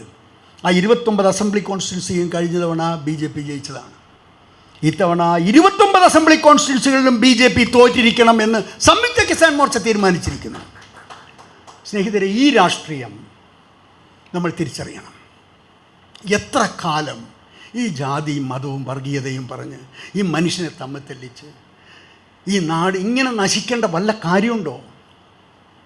ഇന്ത്യ ഡിസേർവ് ബെറ്റർ എന്ന് പറയുന്നൊരു കൺസെപ്റ്റ് യോഗേന്ദ്ര യാദവും നമ്മുടെ പ്രശാന്ത് ഭൂഷണും പ്രശാന്ത് കിഷോറും കുറച്ച് തിങ്ക് ടാങ്ക് ഗ്രൂപ്പുകളൊക്കെ കൂടി രൂപപ്പെടുത്തിയെടുത്തിട്ടുണ്ട്. നമ്മുടെ റിസോഴ്സസ്, നമ്മുടെ ഹ്യൂമൻ റിസോഴ്സസ്, നമ്മുടെ നാച്ചുറൽ റിസോഴ്സസ്, നമുക്കിതെല്ലാം ശരിയായ രീതിയിൽ പ്രയോജനപ്പെടുത്തിയെടുത്തിട്ടുണ്ടെങ്കിൽ നമ്മുടെ നാട്ടിലെ കുട്ടികൾക്ക് ഈ നാട് വിട്ട് ഓടേണ്ട കാര്യമുണ്ടോ? ഇന്ന് നമ്മുടെ മക്കൾക്ക് ആർക്കും ഈ നാട്ടിൽ ഒരു തൊഴിലെടുത്ത് ജീവിക്കാൻ ആഗ്രഹമില്ല. അവരെങ്ങനെയെങ്കിലും ഇന്ത്യ വിട്ട് പോകണമെന്ന ചിന്തയിൽ വളരുകയല്ലേ. എന്തെങ്കിലും ഒരു പ്രൊഫഷണൽ എഡ്യൂക്കേഷൻ നേടിയ കുട്ടി ഇന്ത്യ വിട്ട് യൂറോപ്പിലോ അമേരിക്കയിലോ മിഡിൽ ഈസ്റ്റിലോ ഇനി എവിടെയില്ല, കൊറിയയോ കെനിയോ എവിടെയാണെന്ന് വെച്ചാൽ വേണ്ടല്ല, ഇന്ത്യ വിട്ട് പോകണം. അങ്ങനെ ആ കുട്ടികൾക്ക് തോന്നുന്നെങ്കിൽ ആ തോന്നുന്നതിന് ആധാരം ഈ നാട്ടിലെ ഈ വൃത്തികെട്ട രാഷ്ട്രീയമല്ലേ. ഈ രാഷ്ട്രീയം അതിനകത്ത് മടുത്തു. അവർക്ക് സഹിക്കുന്നില്ല എന്ന് ഞാൻ കരുതുന്നു. ഞാൻ സംസാരിക്കുന്ന പല കുട്ടികളിൽ നിന്നും എനിക്ക് കിട്ടുന്ന ഫീഡ്ബാക്കാണ് ഞാൻ പറയുന്നത്. സ്വന്തം നാട്ടിൽ ജീവിക്കാൻ ആ കുട്ടികളെ അനുവദിക്കാത്ത തരത്തിൽ നമ്മുടെ ഭരണകൂടം ജീർണിച്ചിട്ടുണ്ടെങ്കിൽ ആ ഭരണകൂടത്തിന് മാപ്പ് കൊടുക്കാൻ ഇനി ഇന്ത്യൻ ജനത അനുവദിക്കരുത്. അതുകൊണ്ട് അവരെ ഒറ്റപ്പെടുത്തുന്നതിൽ ബാക്കി എല്ലാവരും ഒന്നിക്കേണ്ട സമയം അതിക്രമിച്ചിരിക്കുന്നു. അതാണ് സംയുക്ത കിസാൻ മോർച്ച നൽകുന്ന മെസ്സേജ്. നിങ്ങളുടെ ശത്രുവിനെ ഐഡൻറ്റിഫൈ ചെയ്ത് ആ ശത്രുവിനെതിരായി കുന്തമുനകൾ ഒന്നിപ്പിച്ച് കൊണ്ടുവരിക. ഇവിടെ കോർപ്പറേറ്റിനെതിരായ സമരം, കേന്ദ്ര ഗവൺമെൻറ്റിനെതിരായ സമരം, ദ്വിമുഖ സമരമാണല്ലോ കർഷക സംഘടനകൾ ആരംഭിച്ചത്. അല്ലാതെ കോർപ്പറേറ്റിനെ മാറ്റി നിർത്തിയിട്ടില്ല. കോർപ്പറേറ്റിനെതിരായി, കേന്ദ്ര ഗവൺമെൻറ്റിനെതിരായി എത്ര കണ്ട് ശക്തിയായ സമരവുമായി മുന്നോട്ട് പോകുന്നു, അതേ വാശിയും വീറും കോർപ്പറേറ്റുകൾക്കെതിരായിട്ടും നമ്മൾ എന്തുകൊണ്ടെന്നാൽ കോർപ്പറേറ്റുകൾക്ക് വേണ്ടി ബ്യൂറോക്രസിയെയും ഭരണകൂടത്തെയും അവരുടെ PR വഴിയായിട്ട് മാനിപ്പുലേറ്റ് ചെയ്തിട്ടാണ് ജനങ്ങളെ ചതിക്കുന്നത്. അതുകൊണ്ട് കോർപ്പറേറ്റുകൾ അവസാനിക്കണം. കോർപ്പറേറ്റുകൾ എന്താണോ ടാർഗറ്റ് ചെയ്യുന്ന ആ ടാർഗറ്റ്, ഇപ്പം മിനിയാന്ന് ഞാൻ കണ്ട സാധനം, ജനറ്റിക്കലി മോഡിഫൈഡ് സീഡ് ഇമ്പോർട്ട് ചെയ്യാനുള്ള നോട്ടിഫിക്കേഷൻ ഫുഡ് മിനിസ്ട്രി ഇറക്കിയിരിക്കുന്നു. ജനറ്റിക്കൽ മോഡിഫൈഡ് ഫുഡ്, നേരത്തെ സീഡ്, അതിൻ്റെ ഞാനതിലെ കഥകളിലേക്കൊന്നും പോകുന്നില്ല. നിങ്ങൾ ഓർക്കുക, നമ്മുടെ നാട്ടിൽ ആവശ്യത്തിന് കഴിക്കാനുള്ള ആഹാരം ഇവിടെ ഉണ്ടാക്കുന്നുണ്ട്. അത് അരിയാവട്ടെ, ഗോതമ്പാവട്ടെ, പൾസസ് ആവട്ടെ, എല്ലാം എണ്ണ, ആവശ്യം പോലെ നമുക്കുള്ള എണ്ണ നമ്മുടെ ഇവിടെ ഉണ്ട്. നമുക്കാവശ്യത്തിനുള്ള പാല്, നമുക്കാവശ്യത്തിനുള്ള മത്സ്യം, നമുക്കാവശ്യത്തിനുള്ള എല്ലാ ഭക്ഷണവും നമുക്ക് പണ്ടത്തതുപോലെയല്ല. 1962 PL 480 വേണ്ടി സുബ്രഹ്മണ്യം പോയതുപോലെയുള്ള പോക്കൊന്നും ഇന്ന് ലോകത്തിന് മുമ്പിൽ രാജ്യം പോകേണ്ട കാര്യമില്ല. ഇന്ന് നമ്മൾ ഫുൾ സഫിഷ്യൻ്റ് ആണ്, നമുക്ക് എക്സ്പോർട്ട് ചെയ്യാൻ. നമ്മുടെ അരിയും ഗോതമ്പും ചീത്തയായി പോകുന്നതിനെക്കുറിച്ചുള്ള പരാതികൾ മാത്രമാണ് നമ്മൾ കേൾക്കുന്നത്. അങ്ങനെയുള്ള രാജ്യത്ത് എന്തിനാണ് ജനറ്റിക്കലി മോഡിഫൈഡ് ഫുഡ് ഇമ്പോർട്ട് ചെയ്യാൻ സർക്കാർ ഗസറ്റ് നോട്ടിഫിക്കേഷൻ ഇറക്കുന്നത്? ഈ പാർലമെൻറ്റ് സമ്മേളനം നടക്കുമ്പോൾ പാർലമെൻറ്റിന് മുമ്പിലേക്ക് കൊണ്ടുവരുന്നില്ല, പക്ഷേ ഗസറ്റ് നോട്ടിഫിക്കേഷൻ ഇറങ്ങുന്നു, പാർലമെൻറ്റിനെ അപ്പുറത്ത് നോക്കുകുത്തിയാക്കുന്നു. ഇതിൻ്റെ എല്ലാം പിന്നിലൊരു താല്പര്യമുള്ളൂ, ഫാർമസ്യൂട്ടിക്കൽ കെമിക്കൽ ഇൻഡസ്ട്രി. അവരുടെ താല്പര്യങ്ങൾക്ക് വേണ്ടി അവർ ബ്യൂറോക്രസിയെ വിലക്കെടുക്കും. ആ ബ്യൂറോക്രസി കൊടുക്കുന്ന അഡ്വൈസ് അനുസരിച്ച് ഭരണകൂടങ്ങൾ ഉത്തരവുകൾ ഇറക്കും. അവരാണ് കൾപ്രിറ്റ്സ്. നമ്മുടെ ബാലശങ്കർ എന്ന് പറഞ്ഞിട്ടുള്ള RSSൻ്റെ നേതാവായിരുന്ന അദ്ദേഹത്തിൻ്റെ ഭാര്യ, അവർ ഡൽഹിയിലെ ഒരു വലിയ സൂപ്പർ സ്പെഷ്യാലിറ്റി ആശുപത്രിയിൽ വെച്ചാണ് അവരുടെ അന്ത്യം നടന്നത്. ആ ആശുപത്രിക്കാരുടെ കൈപ്പിഴ കൊണ്ട് മരിച്ചുപോയതാണ് ആ സ്ത്രീ. വളരെ ടാലൻറ്റഡ് ആയിട്ടുണ്ടായിരുന്ന ഒരാളായിരുന്നു. അവരുടെ പേരിൽ ഒരു ഫൗണ്ടേഷനൊക്കെ ഉണ്ട് അപ്പോൾ ആ ഫൗണ്ടേഷൻ ഇറക്കിയ ഒരു ചെറിയ ഷോർട്ട് ഫിലിം ഞാൻ കണ്ടു. ആ ഷോർട്ട് ഫിലിം ആരംഭിക്കുന്നത് തന്നെ ഇന്ത്യയിലെ ഈ സൂപ്പർ സ്പെഷ്യാലിറ്റി ആശുപത്രികൾ അവരുടെ പണക്കൊതിയും അവരുടെ എത്തിക്സ് ഇല്ലാത്ത പ്രവർത്തനങ്ങളും വഴിയായി ഇന്ത്യയിൽ മനുഷ്യൻ നേരിടുന്ന പ്രതിസന്ധികളെക്കുറിച്ച് അതിൽ വളരെ പ്രധാനപ്പെട്ട ഒരു പ്രസൻറ്റേഷൻ ഞാൻ കണ്ടിട്ടുണ്ടായിരുന്നു. ഞാൻ പറഞ്ഞത് എല്ലാം നമ്മുടെ ഗ്രൗണ്ട് വാട്ടർ ഡിപ്ലീഷൻ ഇങ്ങനെ സംഭവിച്ചതിൻ്റെ കാരണം എന്താ? പെസ്റ്റിസൈഡ്, ഹെർബിസൈഡ്, വീഡിസൈഡ്, ഫംഗിസൈഡ്സ്, ഇത് മുഴുവൻ ഒരു തോതുമില്ലാതെ എൻ്റെ നാട്ടിൽ കാപ്പിമുത്തൻ എന്ന് പറഞ്ഞിട്ടുള്ള ഒരു മുള്ളോക്കുറുമൻ, അദ്ദേഹത്തിൻ്റെ അടുത്ത് ഞാൻ കുട്ടിക്കാലത്ത് ഞാൻ പോകുമ്പോൾ അവർക്ക് കൂട്ടുകുടുംബ സമ്പ്രദായത്തിലാണ് കൃഷി. അപ്പോൾ അദ്ദേഹത്തിൻ്റെ പേരിൽ ഉള്ള ഭൂമിയിൽ അദ്ദേഹത്തിൻ്റെ മക്കളും മരുമക്കളും ഒക്കെ ഒന്നിച്ച് ഷെയർ ചെയ്യുന്ന, കൃഷി ഷെയർ ചെയ്തും വിഭവങ്ങൾ ഷെയർ ചെയ്തും കഴിയുന്നവരാണ്. അപ്പോൾ ഒരു തവണ ഞാൻ ചെല്ലുമ്പോൾ ഇങ്ങനെ ചാക്കുകൾ അട്ടിയായിട്ട് ഇങ്ങനെ ഇട്ടിട്ടുണ്ട്. അപ്പോൾ ഞാൻ കാപ്പിമുത്തിനോട് ചോദിച്ചു, എന്തത് നിങ്ങൾ ഈ ചാക്കിൽ ഈ അട്ടിയെ വെച്ചിരിക്കുന്നത്? അപ്പോൾ അത് ബാങ്കുകാർ കൊണ്ടുവന്ന് കൊടുത്തിട്ടുള്ളതാണ്. അപ്പോൾ ബാങ്കിൽ പണ്ടത്തെ രീതി, നമ്മൾ 10,000 രൂപ ലോൺ ചോദിച്ചാൽ 8,000 രൂപ ലോണും 2,000 രൂപയ്ക്ക് രാസവളവും ഒരു ബി കോമ്പണൻ്റായിട്ട് കൊടുക്കുന്ന സിസ്റ്റമായിരുന്നു. കോപ്പറേറ്റീവ് ബാങ്കുകളിലാണെങ്കിൽ ആയിരുന്നു ആ സിസ്റ്റം നടന്നിരുന്നത്. പണത്തോടൊപ്പം വളവും വാങ്ങി ഉപയോഗിച്ചോളണം. അപ്പോൾ മുത്തൻ പറയുന്നത് എന്താ വെച്ചാൽ, അത് തുറന്നിട്ട് അതിൽ കൈയിട്ട് നോക്കുമ്പോൾ കൈ നീറുന്നുണ്ട്. കൈ നീറുന്നത് മണ്ണിലിട്ടാലും മണ്ണിനും നീറ്റലുണ്ടാവും. ഇതാണ് കാപ്പിമുത്തൻ അന്നോട് പറഞ്ഞ മറുപടി. അപ്പം മണ്ണിന് നീറ്റലുണ്ടാവുന്ന ഒന്ന് മണ്ണിലിട്ടൂടാ എന്ന ആദിവാസി ബോധം നമ്മുടെ ശാസ്ത്രജ്ഞന് മനസ്സിലാവില്ല. അവരുടെ എനിക്ക് തോന്നുന്നു 10-80 ഏക്കർ സ്ഥലമുണ്ടായിരുന്നു അവരുടെ കുടുംബത്തിന്.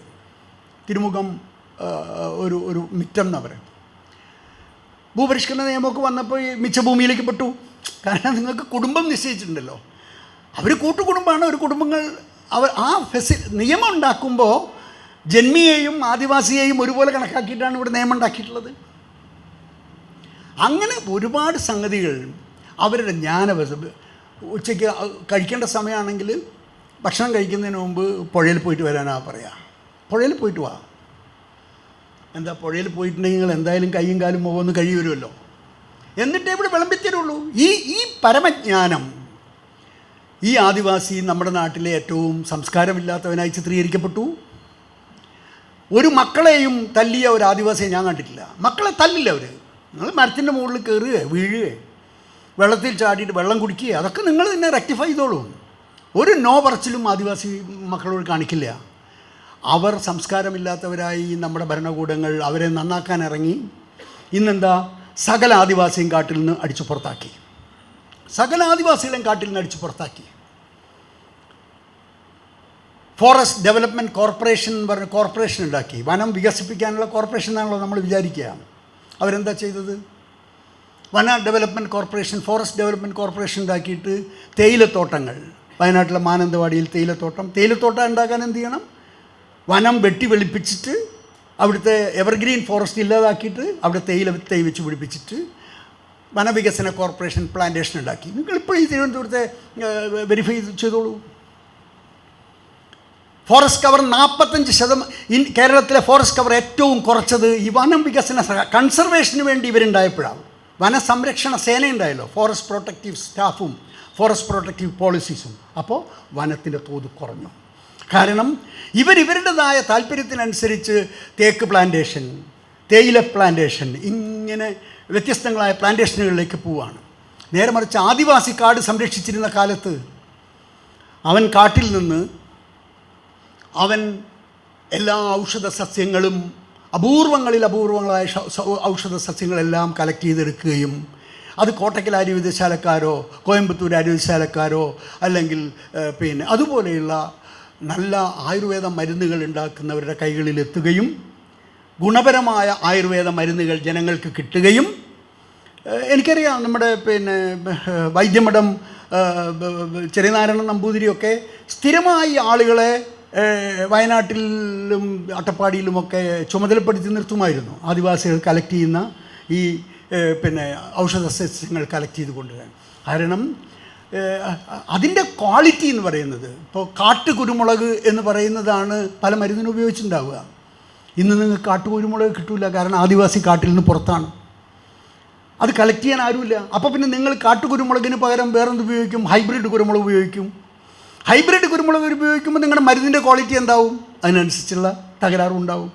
ഇങ്ങനെ അവരുടെ സ്പേസിനെ ഇതൊക്കെ നമ്മുടെ വികസനം എന്നാണ് പറഞ്ഞിട്ടുള്ളത്. ഇവിടെ ഈ ബ്യൂറോക്രസിയും ഈ രാഷ്ട്രീയ നേതൃത്വവും കൂടി കാണിച്ച തോന്നിവാസങ്ങളിൽ ഏറ്റവും വലിയ തോന്നിവാസം അവരുടെ ഹാബിറ്റാറ്റിനെ മനസ്സിലാക്കാതെ, അവരുടെ ജീവിത രീതി മനസ്സിലാക്കാതെ, അവരുടെ കൺസ്ട്രക്ഷൻ ടെക്നോളജി, അവരുടെ ഭക്ഷണത്തിന്, അവരുടെ താമസത്തിന്, അവരുടെ ചികിത്സയ്ക്ക്, എല്ലാത്തിനും അവരുടേതായൊരു ജ്ഞാന വ്യവസ്ഥ അവർക്കുണ്ടായിരുന്നു. ആ നോളജ് സിസ്റ്റത്തെ നിങ്ങൾ മനസ്സിലാക്കാതെ നിങ്ങളുടെ നോളജാണ് മഹത്തരമായ നോളജ് എന്ന് കരുതിക്കൊണ്ട് നിങ്ങൾ അവരിലേക്ക് കൊണ്ട് അടിച്ചേൽപ്പിച്ചപ്പോൾ ഫലത്തിലെന്തായി? അവർ അരിവാൾ രോഗികളായി, അവർ ക്ഷയരോഗികളായി, അവർ ആശുപത്രി രോഗികളായി തകർക്കപ്പെടുകയാണ് ചെയ്തിട്ടുള്ളത്. ഇത് ഞാൻ കേവലം കേരളത്തിലെ എൻ്റെ വയനാട്ടിലെ കഥയല്ല ഞാൻ പറയുന്നത്. ഇന്ത്യയിലെ എല്ലാ സംസ്ഥാനങ്ങളിലും ഇത് സംഭവിച്ചിട്ടുണ്ട്. ഇത് സംഭവിക്കുമ്പോൾ ഈ സിസ്റ്റം ചെയ്യേണ്ടിയിരുന്നത് എന്താണ്? അവർക്ക് ഈ നാട്ടിൽ ഇന്ന് അവരൊരു ഹാർവെസ്റ്റ് പോളിസി ഉണ്ടാക്കിയിട്ടുണ്ടോ? ഒരു ലാൻഡ് യൂസ് പോളിസി ഉണ്ടാക്കിയിട്ടുണ്ടോ? സീഡ് ബില്ല് പാസ്സാക്കുന്നു. എന്തുകൊണ്ട്? കമ്പനികൾക്ക് വേണ്ടിയാണ്. കമ്പനികൾക്ക് വേണ്ടി എന്ത് അന്തക വെക്കും? പണ്ടത്തെ പോലെയല്ല. ഇന്ന് ഞങ്ങൾക്ക് കൃഷി ചെയ്യണമെങ്കിൽ വിത്ത് വിലയ്ക്ക് വാങ്ങിയേ പറ്റൂ. വിത്ത് വിലയ്ക്ക് വാങ്ങണം, വളം വിലയ്ക്ക് വാങ്ങണം, ഇലക്ട്രിസിറ്റിയുടെ പണം. നമ്മൾ ഈ ഇലക്ട്രിസിറ്റി ബിൽ 2020 പിൻവലിക്കണമെന്ന് പറയുന്നത് എന്തുകൊണ്ടാണ്? നമ്മുടെ ഇൻപുട്സിൻ്റെ കോസ്റ്റ് കൂടുകയാണ് എല്ലായിടത്തും. കൃഷി ചെയ്യുന്നവനെ സംബന്ധിച്ചിടത്തോളം അവന് പണ്ട് എനിക്ക് വിത്ത് വാങ്ങേണ്ട കാര്യമില്ല. എൻ്റെ അയൽവാസിക്ക് വിത്തുണ്ടെങ്കിൽ എനിക്കും വിത്തുണ്ട്. ആ സ്ഥിതി മാറി because of your seed bill. നിങ്ങൾ നടപ്പാക്കിയ വിത്ത് നയം, ആ വിത്ത് നയം നടപ്പാക്കിയവരെന്ന ഹാർവെസ്റ്റ് നയം ഉണ്ടാക്കിയിട്ടുണ്ടോ? നിങ്ങൾ ഈ തിരുവനന്തപുരത്ത് വലിയതൊരു ഭാഗത്തുള്ള ഫിഷറീസിൻ്റെ ഗോഡൗണുകൾ പോയി നോക്കൂ. ആ ഫിഷറീസ് ഗോഡൗണുകളിലെല്ലാം ഇപ്പോൾ കിടക്കുന്നത് ഈ കടപ്പുറത്ത് വീട് നഷ്ടപ്പെട്ട പാവ മത്സ്യത്തൊഴിലാളികളാണ്. വീട് നഷ്ടപ്പെട്ടു. എങ്ങനെ നഷ്ടപ്പെട്ടു? കടൽ കയറി.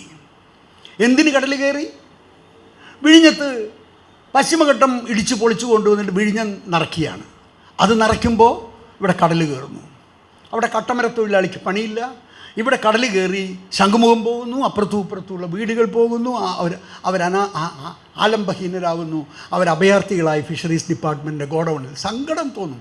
ഒരു എക്സോസ്റ്റ് ഫാൻ പോലും ആ ഗോഡൗണിനകത്തില്ല. എനിക്ക് സങ്കടം തോന്നും. ഭാഗ്യവശാൽ അവർക്ക് നമ്മളെ മാതിരി സൗന്ദര്യബോധമൊന്നും അവരാലോചിക്കുന്നില്ലല്ലോ. അങ്ങനെ ഒരു അവർ കടലിനോട് മല്ലിട്ട് പണിയെടുത്ത് ജീവിക്കുന്നവരായതുകൊണ്ട് അവർക്ക് വലിയ സൗന്ദര്യബോധമൊന്നും ഇല്ലാത്തത് കൊണ്ട് അവരത് മതി എന്ന രീതിയിൽ അങ്ങനെ കഴിയുന്നു. വലിയതറ UP സ്കൂൾ, നൂറുകണക്കിന് കുടുംബങ്ങൾ, കുഞ്ഞുങ്ങളും കുട്ടികളും അമ്മമാരുമായിട്ടുള്ള ആളുകൾ അവിടെ അഭയാർത്ഥികളായി കിടക്കുകയാണ്. ഇതെല്ലാം നമ്മുടെ സോ കോൾഡ് വികസനത്തിൻ്റെ ഇരകളാണ് എന്ന് മനസ്സിലാക്കുക. ഇത് ആർക്ക് വേണ്ടി? അതവിടെ ചെയ്യുമ്പോൾ ഇവിടെ 1000 കുടുംബങ്ങൾ അനാഥരാകുന്നുണ്ടെങ്കിൽ ആ അനാഥരാകുന്ന കുടുംബങ്ങളെക്കുറിച്ച് ഈ സിസ്റ്റത്തിന് എന്തേ ആലോചിക്കാൻ പറ്റാത്തത്? നാളെ തിരുവനന്തപുരത്ത് ഐക്കഫിൽ മത്സ്യത്തൊഴിലാളികളുടെയും കർഷക സംഘടനകളുടെയും കൂടി ഒരു യോഗം ചേരുന്നുണ്ട്. നിങ്ങളുടെ ആർക്കെങ്കിലും താല്പര്യമുള്ളവരുണ്ടെങ്കിൽ 2 മണിക്ക് അവിടെ പോകണം. ഇത് അനുവദിക്കാൻ പറ്റില്ല. മത്സ്യത്തൊഴിലാളികളും കർഷകരും ഒന്നിച്ചു നിന്നുകൊണ്ട് അദാനി പോർട്ട് ഇതുവരെ ഉണ്ടാക്കിയിട്ടുള്ള പാരിസ്ഥിതിക നാശം എന്തൊക്കെ എന്ന് പഠിക്കും. ആ പോർട്ട് പണി പൂർത്തിയായാൽ സംഭവിക്കാൻ പോകുന്ന പാരിസ്ഥിതിക ദോഷങ്ങൾ എന്തൊക്കെ അതും പഠിക്കും. പാരിസ്ഥിതിക ദോഷം വലിയ തോതിലാണ് ഉണ്ടാക്കിക്കൊണ്ടിരിക്കുന്നതെങ്കിൽ അദാനി പോർട്ട് മുന്നോട്ട് പോകാതിരിക്കുന്നതിന് ഗ്രീൻ ട്രിബ്യൂണലിനെ സമീപിക്കാനും വലിയ രീതിയിൽ ജനകീയ മുന്നേറ്റം ഉയർത്തിയെടുക്കുവാനും നമ്മൾ ആഗ്രഹിക്കുന്നു. അതിൻ്റെ ആദ്യപടി എന്ന നിലയിൽ മത്സ്യത്തൊഴിലാളികളും കർഷകരും ചേർന്ന് ഈ കഴിഞ്ഞ ദിവസം തിരുവനന്തപുരത്ത് പൂവാറിൽ ഒരു സമ്മേളനം നടന്നിരുന്നു. അന്ന് പ്രശാന്ത് ഭൂഷണെ പങ്കെടുപ്പിച്ചിട്ടുണ്ടായിരുന്നു. പ്രശാന്ത് ഭൂഷൺ ആ വിഷയം കുടുംബങ്ങളെയും ജീവിതത്തെയും അവരുടെ തീരത്തെ മാത്രമല്ല തീരദേശത്തെ ജനതയുടെ ജീവിതത്തെയും ബാധിച്ചിരിക്കുന്നു എന്നത് ബോധ്യപ്പെടുത്തേണ്ടടുത്ത് ബോധ്യപ്പെടുത്തുകയും പോരാട്ടം മുന്നോട്ട് കൊണ്ടുവരികയും ചെയ്യണം. ഞാൻ പറഞ്ഞു വന്നത് കർഷക സമരം തുടരുകയാണ് എന്നുള്ളത് അവിടെ മാത്രം നടക്കേണ്ടതല്ല. എല്ലാ സ്ഥലത്തെയും അന്യായത്തിനെതിരായ സമരം നടക്കണം. നീതി, മൗലികാവകാശമായി ജസ്റ്റിസ്, ഇക്വാലിറ്റി, നമ്മുടെ മൗലികാവകാശങ്ങൾ മനോഹരമായി എഴുതി വച്ചിട്ടുണ്ട്. എവിടെ? നീതി നിഷേധിക്കപ്പെട്ട ജനതയെ ഒന്നിപ്പിച്ച് നിർത്തിക്കൊണ്ട് ഈ കോർപ്പറേറ്റ് ദാസ്യവേല നടത്തുന്ന ഭരണകൂട സംവിധാനങ്ങളെ ചെറുക്കുക എന്നുള്ളത് പ്രാഥമികമായ ഉത്തരവാദിത്വമായി നമ്മൾ കരുതുക. എല്ലാ മേഖലകളിലും നമ്മൾ ആർജിച്ച മുഴുവൻ അവകാശങ്ങളും നിഷേധിക്കപ്പെടുന്നിടത്ത് ഇതല്ലാതെ മറ്റു മാർഗമില്ല. ഈ സമരത്തിൻ്റെ ഇത് ലോകം മുഴുവൻ ശ്രദ്ധിച്ചിട്ടുണ്ട്. ഈ സമരത്തെ ലോകം മുഴുവൻ ശ്രദ്ധിച്ചത് എന്തുകൊണ്ടെന്ന് വെച്ചാൽ ലോകത്തെല്ലായിടത്തും കോർപ്പറേറ്റ് ഭീമന്മാരാൽ വേട്ടയാടപ്പെടുന്ന ഇരകളാണ് ഭൂരിപക്ഷം. പക്ഷേ ലോകത്തെവിടെയും ഈ കോർപ്പറേറ്റ് ഭീമന്മാർക്കെതിരായി ഇത്തരത്തിലൊരു മൂവ്മെൻ്റ് ഉണ്ടായി വന്നിട്ടില്ല. ഞാൻ ഓർക്കുന്നു 2000 ആണ്ടിൽ 21 കൊല്ലം മുമ്പാണ് നഞ്ചുണ്ടസ്വാമിയുടെയും മഹേന്ദ്ര സിംഗ് ടിക്കായത്തിൻ്റെയും കേരളത്തിലെ AC വർക്കിയുടെയും നേതൃത്വത്തിൽ 500 കർഷകരെയും കൊണ്ട് ഞങ്ങൾ people's global action against free trade എന്ന ഒരു ഫ്രെയിമിൽ 500 കർഷകരെയും കൊണ്ട് യൂറോപ്പിലെ 11 രാജ്യങ്ങളിൽ പോയി കോർപ്പറേറ്റ് രാജിനെതിരായി പോരാട്ടം നടത്തിയത്. അന്ന് നമ്മൾ പറഞ്ഞു നോർത്തും സൗത്തും തമ്മിലൊരു വ്യത്യാസമില്ല, ഒന്നിച്ച് വരണം, ഒന്നിച്ച് നിന്ന് പൊരുതണം. ഇൻ്റർനാഷണൽ ചേംബർ ഓഫ് കൊമേഴ്സിൻ്റെ മുമ്പിലും WTOയുടെ മുമ്പിലും സ്വിസ് ബാങ്കുകൾക്ക് മുമ്പിലും മോൺസാൻഡോയ്ക്ക് മുമ്പിലും കാർഗിലിന് മുമ്പിലും ഒക്കെ ജനീവയിലും 11 രാജ്യങ്ങളിൽ അന്ന് പോരാട്ടം നടത്തി. യൂറോപ്പിൻ്റെ എൻവയോൺമെൻറ്റിനെ അന്ന് മാറ്റിയിട്ടുണ്ട്. ഞാൻ പറഞ്ഞത് അത് കഴിഞ്ഞ് 21 കൊല്ലം എടുത്തു കേരളത്തിൽ ഇന്ത്യയിൽ ഇത്തരത്തിലൊരു സമരമുണ്ടായി വരാൻ. നരേന്ദ്രമോദിക്ക് കേരളം ഈ സമരത്തിലില്ല എന്ന് പറഞ്ഞാണ് അവർ നിൽക്കുന്നത്. കേരളമില്ല, തമിഴ്നാടില്ല എന്നൊക്കെയാണ് പറയുക. കത്തോലിക്ക സഭ അവർ ക്രിസംഖികളായി മാറി. എത്രയോ പറഞ്ഞാൽ നാണമാകും ആ തരത്തിലേക്ക് സഭ മാറിയിട്ടുണ്ട്. മാത്രവുമല്ല RSSനേക്കാൾ വലിയ രീതിയിൽ വിഷം വമിക്കുന്നവരായി മെത്രാന്മാർ മാറുകയും ചെയ്യുന്നു, ബിഷപ്പുമാർ മാറുകയും ചെയ്യുന്നു. നമ്മളിത് കാണുകയാണ്. ഫെയ്ത്ത് എന്ന് പറയുന്നത് എന്നെ സംബന്ധിച്ചിടത്തോളം എൻ്റെ സ്വകാര്യതയാണ്.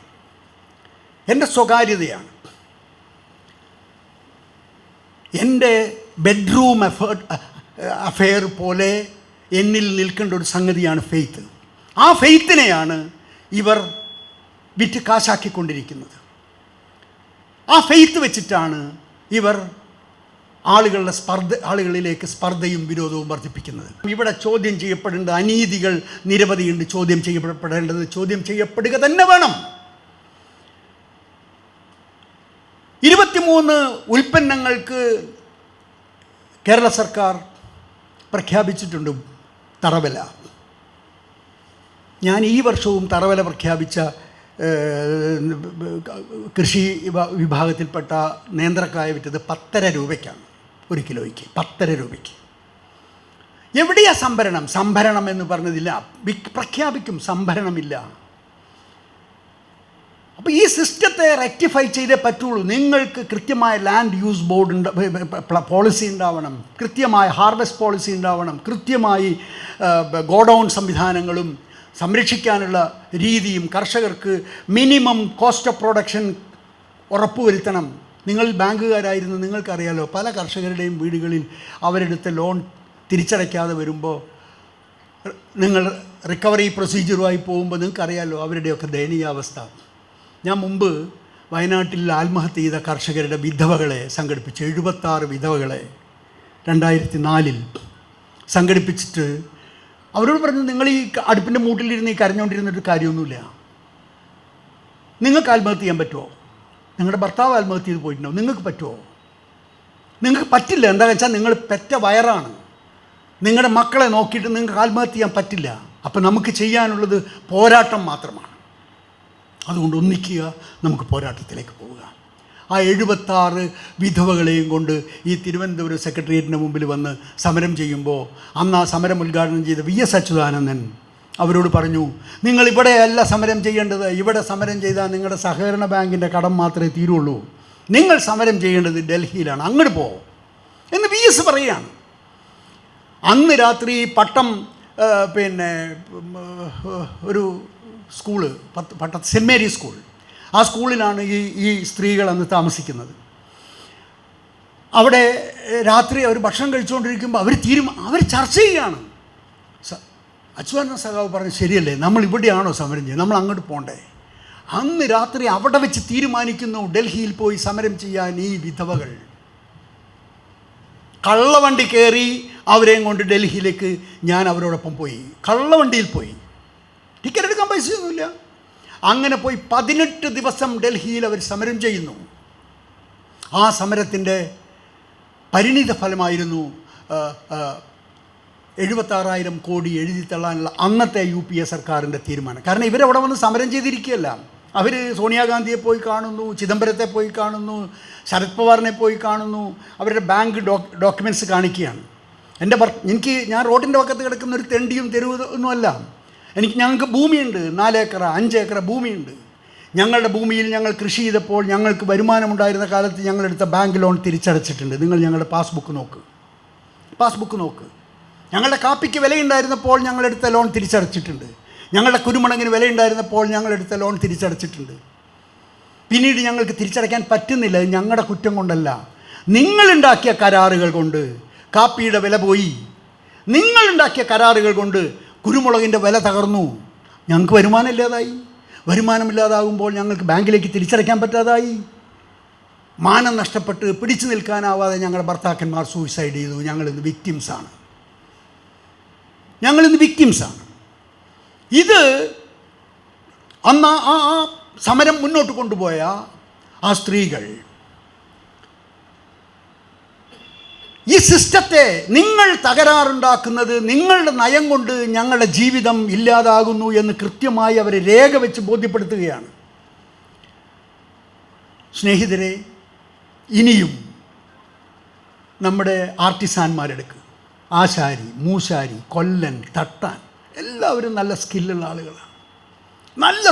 ആളുകളാണ്. എന്താണ് അവരുടെ ജീവിതാവസ്ഥ? ജ്വല്ലറികൾ പൊങ്ങിക്കൊണ്ടേയിരിക്കുന്നു, കൂറ്റൻ ജ്വല്ലറികൾ വന്നുകൊണ്ടേയിരിക്കുന്നു. പക്ഷെ തട്ടാന് മാത്രം പണിയില്ല, തട്ടാന് തൊഴിലില്ല. അവൻ പെയിൻ്റ് അടിക്കാൻ പോവുകയോ വേറെന്തെങ്കിലും അവൻ്റെ സ്കിൽ അവൻ ഉപയോഗിക്കാൻ പറ്റുന്നില്ല.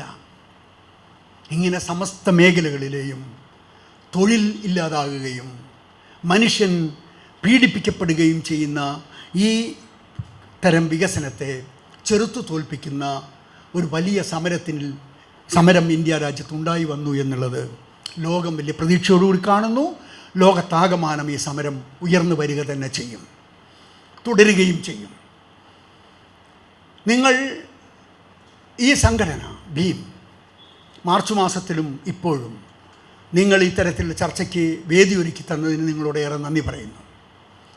ഞാനിപ്പോഴും പറയുന്നു, ഈ സമരം തുടരുമ്പോൾ നിങ്ങൾക്കാർക്കൊക്കെ സാധിക്കുമെങ്കിൽ ഒരു യാത്ര ഡൽഹിയിലേക്ക്, 2 ദിവസം ആ സമരകേന്ദ്രത്തിൽ വന്ന് ആ സമരകേന്ദ്രത്തിൽ താമസിച്ച് അവിടുത്തെ ലങ്കറുകളിൽ ആഹാരം കഴിച്ച് തിരിച്ചു പോരാൻ അപേക്ഷിക്കുകയാണ്. ഞാൻ അത് ജീവിതത്തിലൊരു എക്സ്പീരിയൻസാണ്. എന്നെ സംബന്ധിച്ചിടത്തോളം ഈ സമരത്തിൻ്റെ തുടക്കം മുതൽ 2020 സെപ്റ്റംബർ മാസം മുതൽ ജൂൺ മാസത്തിൽ ഓർഡിനൻസ് പാസ്സായതിനു ശേഷമുള്ള കാലം ഈ സമരത്തോടൊപ്പം കടന്നു വന്നപ്പോൾ എനിക്കുണ്ടായത് ഒരു പുനർജീവനാണ്. ആ പുനർജീവൻ്റെ ഭാഗമായി ഇന്ന് ഞാൻ രാജശ്രീയുമായി ഷെയർ ചെയ്തൊരു കാര്യം, ഞാൻ ജനിച്ചു വളർന്ന എൻ്റെ വയനാട്ടിൽ ഞാൻ ജനിച്ചു വളർന്ന വീടിനെ ഈ സമരത്തിൻ്റെ ഒരു സമൂർത്തമായ ഓർമ്മയായി, ഒരു മ്യൂസിയമായി മാറ്റാൻ ആഗ്രഹിക്കുന്നു. കാരണം അത്രയേറെ ദീർഘമായ നാൾവഴികൾ, അനുഭവങ്ങൾ, സംഭവങ്ങൾ എല്ലാം ഇതുണ്ട്.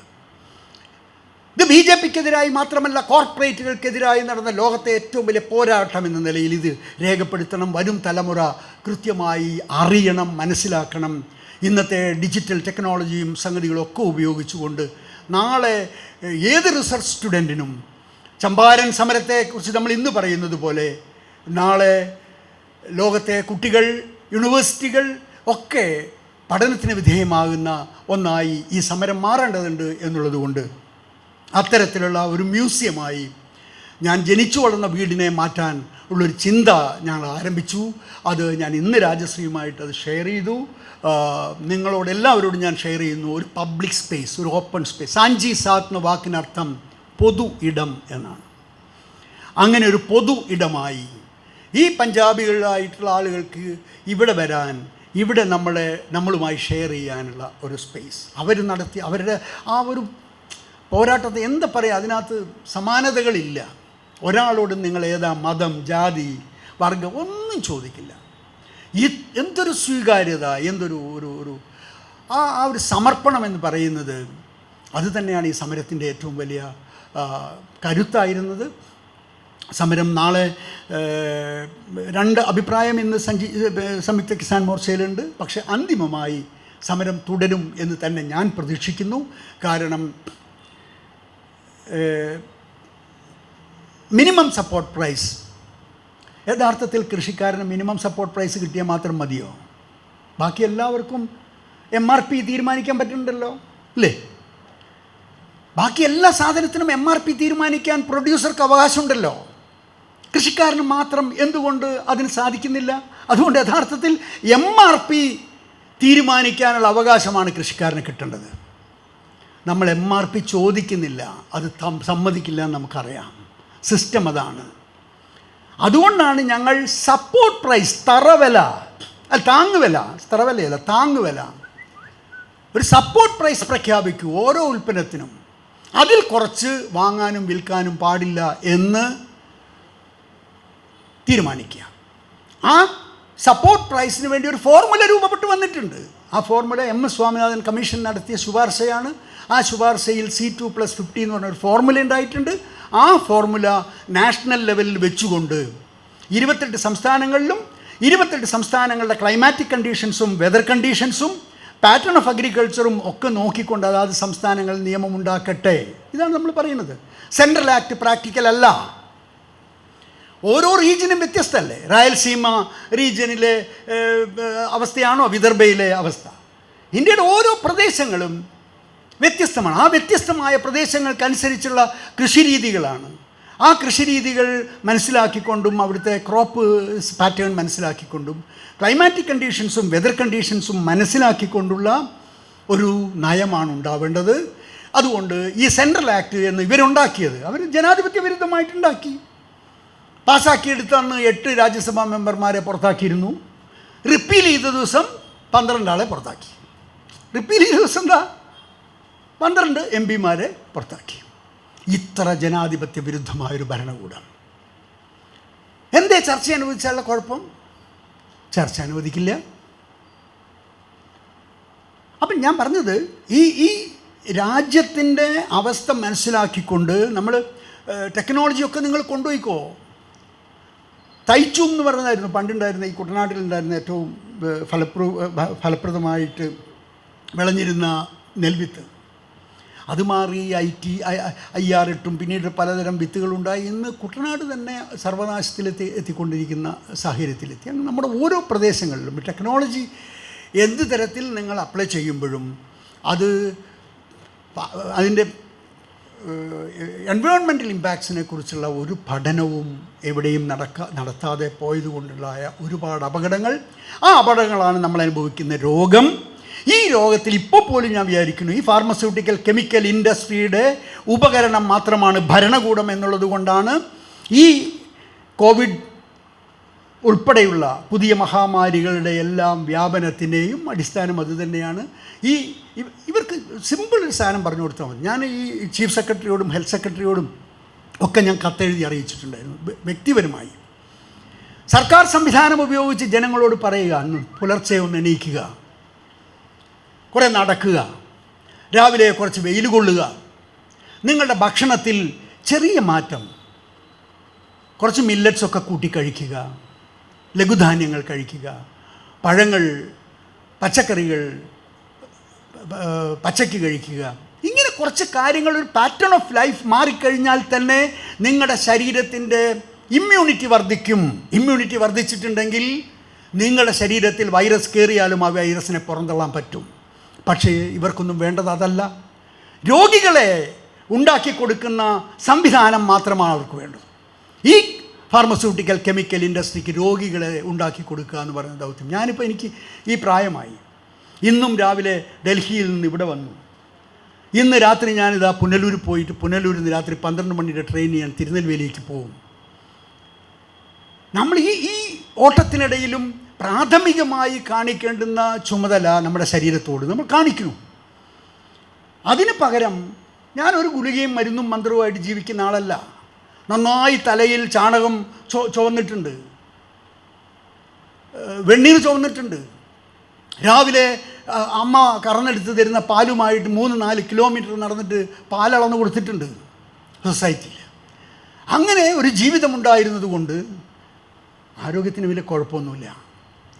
ഇവിടെ അനാരോഗ്യം വ്യാപിപ്പിക്കാൻ വേണ്ടിയുള്ള ഒരു സിസ്റ്റത്തിൻ്റെ ഭാഗമാവുകയാണ് ഭരണകൂടം എന്ന് നമ്മൾ തിരിച്ചറിയുക. അതുകൊണ്ട് ഈ ഭരണകൂടത്തോട് സന്ധിയില്ലാത്ത പോരാട്ടം തന്നെയാണ് നമുക്ക് വേണ്ടത്. ഈ പറയുന്നതെല്ലാം കച്ചവടത്തിന് വേണ്ടി, മാർക്കറ്റിന് വേണ്ടിയുള്ള സ്ട്രാറ്റജികളാണെന്ന് തിരിച്ചറിയുക. നമ്മുടെ ഭൂമിയുടെ വെള്ളം ഇല്ലാതാവുന്നു. ഞാൻ എല്ലാ പുഴയിൽ നിന്നും വെള്ളം കൈക്കുമ്പിളിലെടുത്ത് കുടിച്ചുകൊണ്ടിരുന്നവരല്ലേ നമ്മൾ. എന്താ തിരുവനന്തപുരത്തെയും കേരളത്തിലെ ഓരോ നദികളുടെ ഇന്നത്തെ അവസ്ഥ? നമ്മളിത് സോ കോൾഡ് ഡെവലപ്മെൻ്റ് എന്ന് പറയുന്നത് എവിടേക്കാണ് പോയിട്ടുള്ളത്? എല്ലാ മുനിസിപ്പാലിറ്റികൾക്കും ഒരു ജോലിയേ ഉണ്ടായിരുന്നുള്ളൂ, വൃത്തിയും പിടിപ്പുമായിട്ട് നഗരം വെക്കുക എന്നുള്ളത്, അല്ലേ? അടിച്ചു തുടച്ച് വൃത്തിയാക്കി ഓവുചാലുകളും നഗരം ശുദ്ധിയാക്കി വെക്കുക, അതാണ് അവരുടെ ജോലി. അത് മാത്രം ചെയ്യില്ല. ഞങ്ങൾ ഗ്രേറ്റർ ഡെവലപ്മെൻറ്റിന് വേണ്ടിയിട്ട് കെട്ടിടങ്ങൾ ഉണ്ടാക്കും, അത് വാടകയ്ക്ക് കൊടുക്കും. ചെയ്യേണ്ട പണി മാത്രം ചെയ്യാതെ വേറെ എന്തൊക്കെയോ ചെയ്തു പോകുന്ന ഷോപ്പിംഗ് കോംപ്ലക്സ്, മൾട്ടിപ്ലക്സ് എന്നൊക്കെ പറഞ്ഞ സാധനമായിട്ട് പോകുന്ന മുനിസിപ്പാലിറ്റികളും കോർപ്പറേഷനുകളും. അങ്ങനെ നമ്മുടെ ഡെവലപ്മെൻറ്റിൽ ഞാൻ ഈ നേരത്തെ KFDCയുടെ കാര്യം പറഞ്ഞതുപോലെ, ഫോറസ്റ്റ് ഡെവലപ്മെൻറ്റ് കോർപ്പറേഷൻ്റെ കാര്യം പറഞ്ഞതുപോലെ, നിങ്ങൾ ഓർക്ക് ഒരു കൺസർവേറ്റർ ഓഫ് ഫോറസ്റ്റ് ഉണ്ടായിരുന്ന സ്ഥാനത്ത് ഇന്ന് 64 ചീഫ് കൺസർവേറ്റർമാരുണ്ട്. 64 ചീഫ് കൺസർവേറ്റർമാർ ഓഫ് ഫോറസ്റ്റ്. പ്രൊട്ടക്റ്റീവ് ഫോഴ്സ് ഒരുപാടുണ്ട്. ഇവർ പ്രൊട്ടക്ഷൻ ഉണ്ടാകുമ്പോഴും ഇന്ന് പരമദയനീയമാണ് അവസ്ഥ. അപ്പോൾ ഈ ബ്യൂറോക്രാറ്റിക് സിസ്റ്റത്തിനകത്ത് കാലികമായ മാറ്റമുണ്ടാകണം, ഭരണകൂടത്തിനകത്ത് മാറ്റമുണ്ടാകണം. ഈ മാറ്റത്തിന് വേണ്ടിയുള്ള നിരന്തര പോരാട്ടം നമുക്ക് തുടരേണ്ടതുണ്ട്. അത് ജനങ്ങളുടെ ഭാഗത്തു നിന്ന് തന്നെയാണ് ഉണ്ടാവേണ്ടത്. അതുകൊണ്ടാണ് ഞാൻ ഈ കർഷക സമരം തുടരുകയാണ് എന്നുള്ളത് വളരെ പ്രസക്തമാണ്. ഇതിന്നും നാളെയും തീരില്ല. ഇത് തുടർന്നുകൊണ്ടേയിരിക്കും. ഈ നാട് വരും തലമുറയ്ക്ക് ജീവിക്കാൻ സാധിക്കുന്ന തരത്തിൽ ഈ നാടിൻ്റെ പാരിസ്ഥിതിക സന്തുലനം, ഈ നാടിൻ്റെ ജീവത്തായ ജൈവികമായ ഒരു അവസ്ഥ നിലനിർത്തിയെടുക്കുന്നതിന് വേണ്ടി എല്ലാ വിഭാഗം ആളുകളെയും കണ്ണിയേർക്കേണ്ടതുണ്ട്. ആ കണ്ണിചേർക്കലിൽ നമ്മൾ അതേം പറഞ്ഞത് സിംഗിൾ പോയിൻ്റ് അജണ്ടയിൽ യോജിക്കാവുന്നവരെ മുഴുവൻ യോജിപ്പിക്കുന്ന പ്രോസസ്സ് പഞ്ചാബിൽ നിന്ന് ആരംഭിച്ചത് ഇന്ത്യ മുഴുവൻ ഉണ്ടാവേണ്ടതുണ്ട്. എല്ലാ നീതി നിഷേധിക്കപ്പെട്ട ജനത, ആ ജനതയെ ഒന്നിപ്പിക്കണം. ആ ജനത ഒന്നിച്ച് നിന്ന് പോരാട്ടത്തിനിറങ്ങുമ്പോൾ അത് ദളിതനായാലും ആദിവാസിയായാലും പിന്നോക്കക്കാരനായാലും ആരായാലും അവരെ ഒന്നിപ്പിച്ച് മുന്നോട്ട് പോകുമ്പോൾ ഭരണകൂടങ്ങൾക്ക് ഈ കോർപ്പറേറ്റ് അജണ്ട നടപ്പാക്കുന്നത് അവസാനിപ്പിക്കേണ്ടി വരും.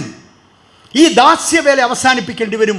അതിനുവേണ്ടിയുള്ള മുന്നേറ്റത്തിൽ എല്ലാവരും ഒന്നിച്ച് ഉണ്ടാവണമെന്ന് മാത്രം. അതുകൊണ്ടാണ് ഞാൻ പറഞ്ഞത് ഈ മത്സ്യത്തൊഴിലാളി മേഖലയെ നമ്മൾ വിടുന്നില്ല. പണ്ട് കർഷകൻ്റെ ആവശ്യം പറയുക. ഇന്ന് നമ്മൾ മത്സ്യത്തൊഴിലാളിയുടെ വിഷയം നമ്മൾ ഏറ്റെടുക്കും. നമ്മൾ നിങ്ങളുടെ കൂടെ ഉണ്ട്, നിങ്ങൾ ഒറ്റയ്ക്കല്ല. അതുകൊണ്ട് മത്സ്യത്തൊഴിലാളികളും കർഷകരും ഒന്നിച്ചു ചേർന്നുള്ള പോരാട്ടത്തിൻ്റെ വേദി ഉയരുകയാണ്.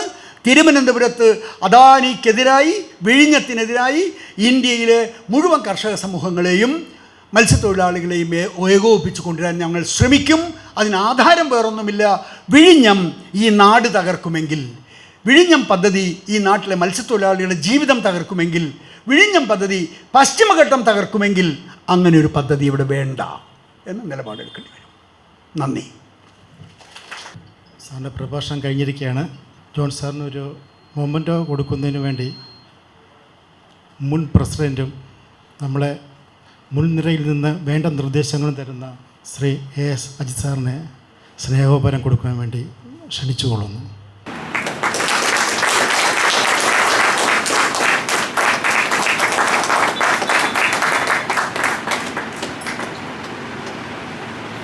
പ്രോഗ്രാം അവസാനിക്കുകയാണ്. അവസാനത്തിന് നന്ദി പറയുന്നതിനെ മോഹൻദാസ് സാറിനെ ക്ഷണിച്ചുകൊള്ളുന്നു. എല്ലാവർക്കും നമസ്കാരം. ഇത് രണ്ടാം തവണയാണ് ശ്രീ PT ജോൺ നമ്മുടെ ഈ വേദിയിലെത്തുന്നത്. ആദ്യമായി അദ്ദേഹം വന്ന സമയത്ത് ഈ സമരം വളരെ ആവേശത്തോടുകൂടി കത്തിജ്വലിച്ച് പിന്നെ നീണ്ട് അങ്ങനെ പോയി.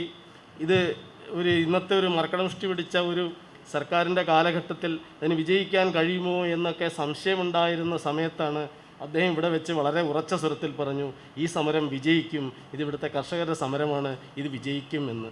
അത് ആ അമിതാവേശത്തിൻ്റെ ഒരു ആത്മവിശ്വാസ പ്രകടനം ആണെന്നൊക്കെ തെറ്റിദ്ധരിക്കപ്പെട്ടിരുന്നുവെങ്കിലും അവസാനം ഇന്ത്യയിലെ കർഷകർ ആ ഒരു ചരിത്ര വിജയം തന്നെ നേടിയിരിക്കുകയാണ്. ഇന്ന് അദ്ദേഹം അന്നത്തെ ആ ആത്മവിശ്വാസ പ്രകടനത്തിൻ്റെ ഒരു പരിസമാപ്തി എന്ന് പറയാൻ പാടില്ല, കാരണം അദ്ദേഹം അത് സമ്മതിക്കില്ല. കർഷകർ സമരം തുടരുകയാണ് എന്നാണ് അദ്ദേഹം പറയുന്നത്. പക്ഷേ ഇന്ത്യൻ ജനതയെ സംബന്ധിച്ചിടത്തോളം, ലോകത്തിൻ്റെ തന്നെ കാലഘട്ടത്തിൻ്റെ ഒരു സമരചരിത്രത്തെ സംബന്ധിച്ചിടത്തോളം വളരെ വളരെ നിർണായകമായ ഒരു ദൗത്യമാണ് ഇന്ത്യയിലെ കർഷക സംഘടനകൾ ഇവിടെ നേടിയത് എന്ന് പറയാതിരിക്കാൻ പറ്റില്ല. അതൊരു മാറ്റത്തിൻ്റെ സൂചനയായിട്ട് ഇപ്പോൾ അദ്ദേഹം പറഞ്ഞതുപോലെ എല്ലാവരും ഒത്തുചേർന്നുള്ള ഈ ജൈവ പരിണാമത്തിൻ്റെ മാറ്റങ്ങളും പ്രകൃതിയുടെ നാശവും എല്ലാം തന്നെ തിരിച്ചു പിടിക്കാൻ കർഷകരോടൊപ്പം തന്നെ ബാക്കി എല്ലാവരും, വിദ്യാസമ്പന്നരെന്ന് അഭിമാനിക്കുന്ന എല്ലാവരും തന്നെ ഒത്തുചേരണമെന്നും അങ്ങനെ വളരെ സമൂലമായൊരു മാറ്റത്തിലേക്ക് ഈ തുടക്കം പോകട്ടെ എന്നും അദ്ദേഹം പ്രതീക്ഷിക്കുന്നു. അദ്ദേഹത്തിൻ്റെ പ്രതീക്ഷകൾ സഫലമാവട്ടെ എന്ന് തന്നെയാണ് എനിക്കും എല്ലാവർക്കും വേണ്ടി പറയാനുള്ളത്. എന്തായാലും വളരെ വിശദമായി ഈ രണ്ട് കാലഘട്ടങ്ങളിലൂടെ സമരം നയിച്ചുകൊണ്ടിരുന്ന സമയത്തും ഇന്നിപ്പോൾ ഒരു വിജയം എന്ന് അവകാശപ്പെടാവുന്ന ഒരു കാലഘട്ടത്തിലും അദ്ദേഹം ഇവിടെ വന്ന് സംസാരിച്ചത് നമുക്ക് വളരെ പ്രയോജനപ്രദവും ചിന്തോദ്ദീപകമായിരുന്നു. അദ്ദേഹത്തിന് ബീമിൻ്റെ പേരിൽ ഞാൻ ഹാർദമായ നന്ദി രേഖപ്പെടുത്തുകയാണ്. അതോടൊപ്പം ഇന്ന് യോഗത്തിൽ പങ്കെടുത്ത എല്ലാവർക്കും ബീമിൻ്റെ പേരിൽ ഞാൻ നന്ദി രേഖപ്പെടുത്തുന്നു. നമസ്കാരം.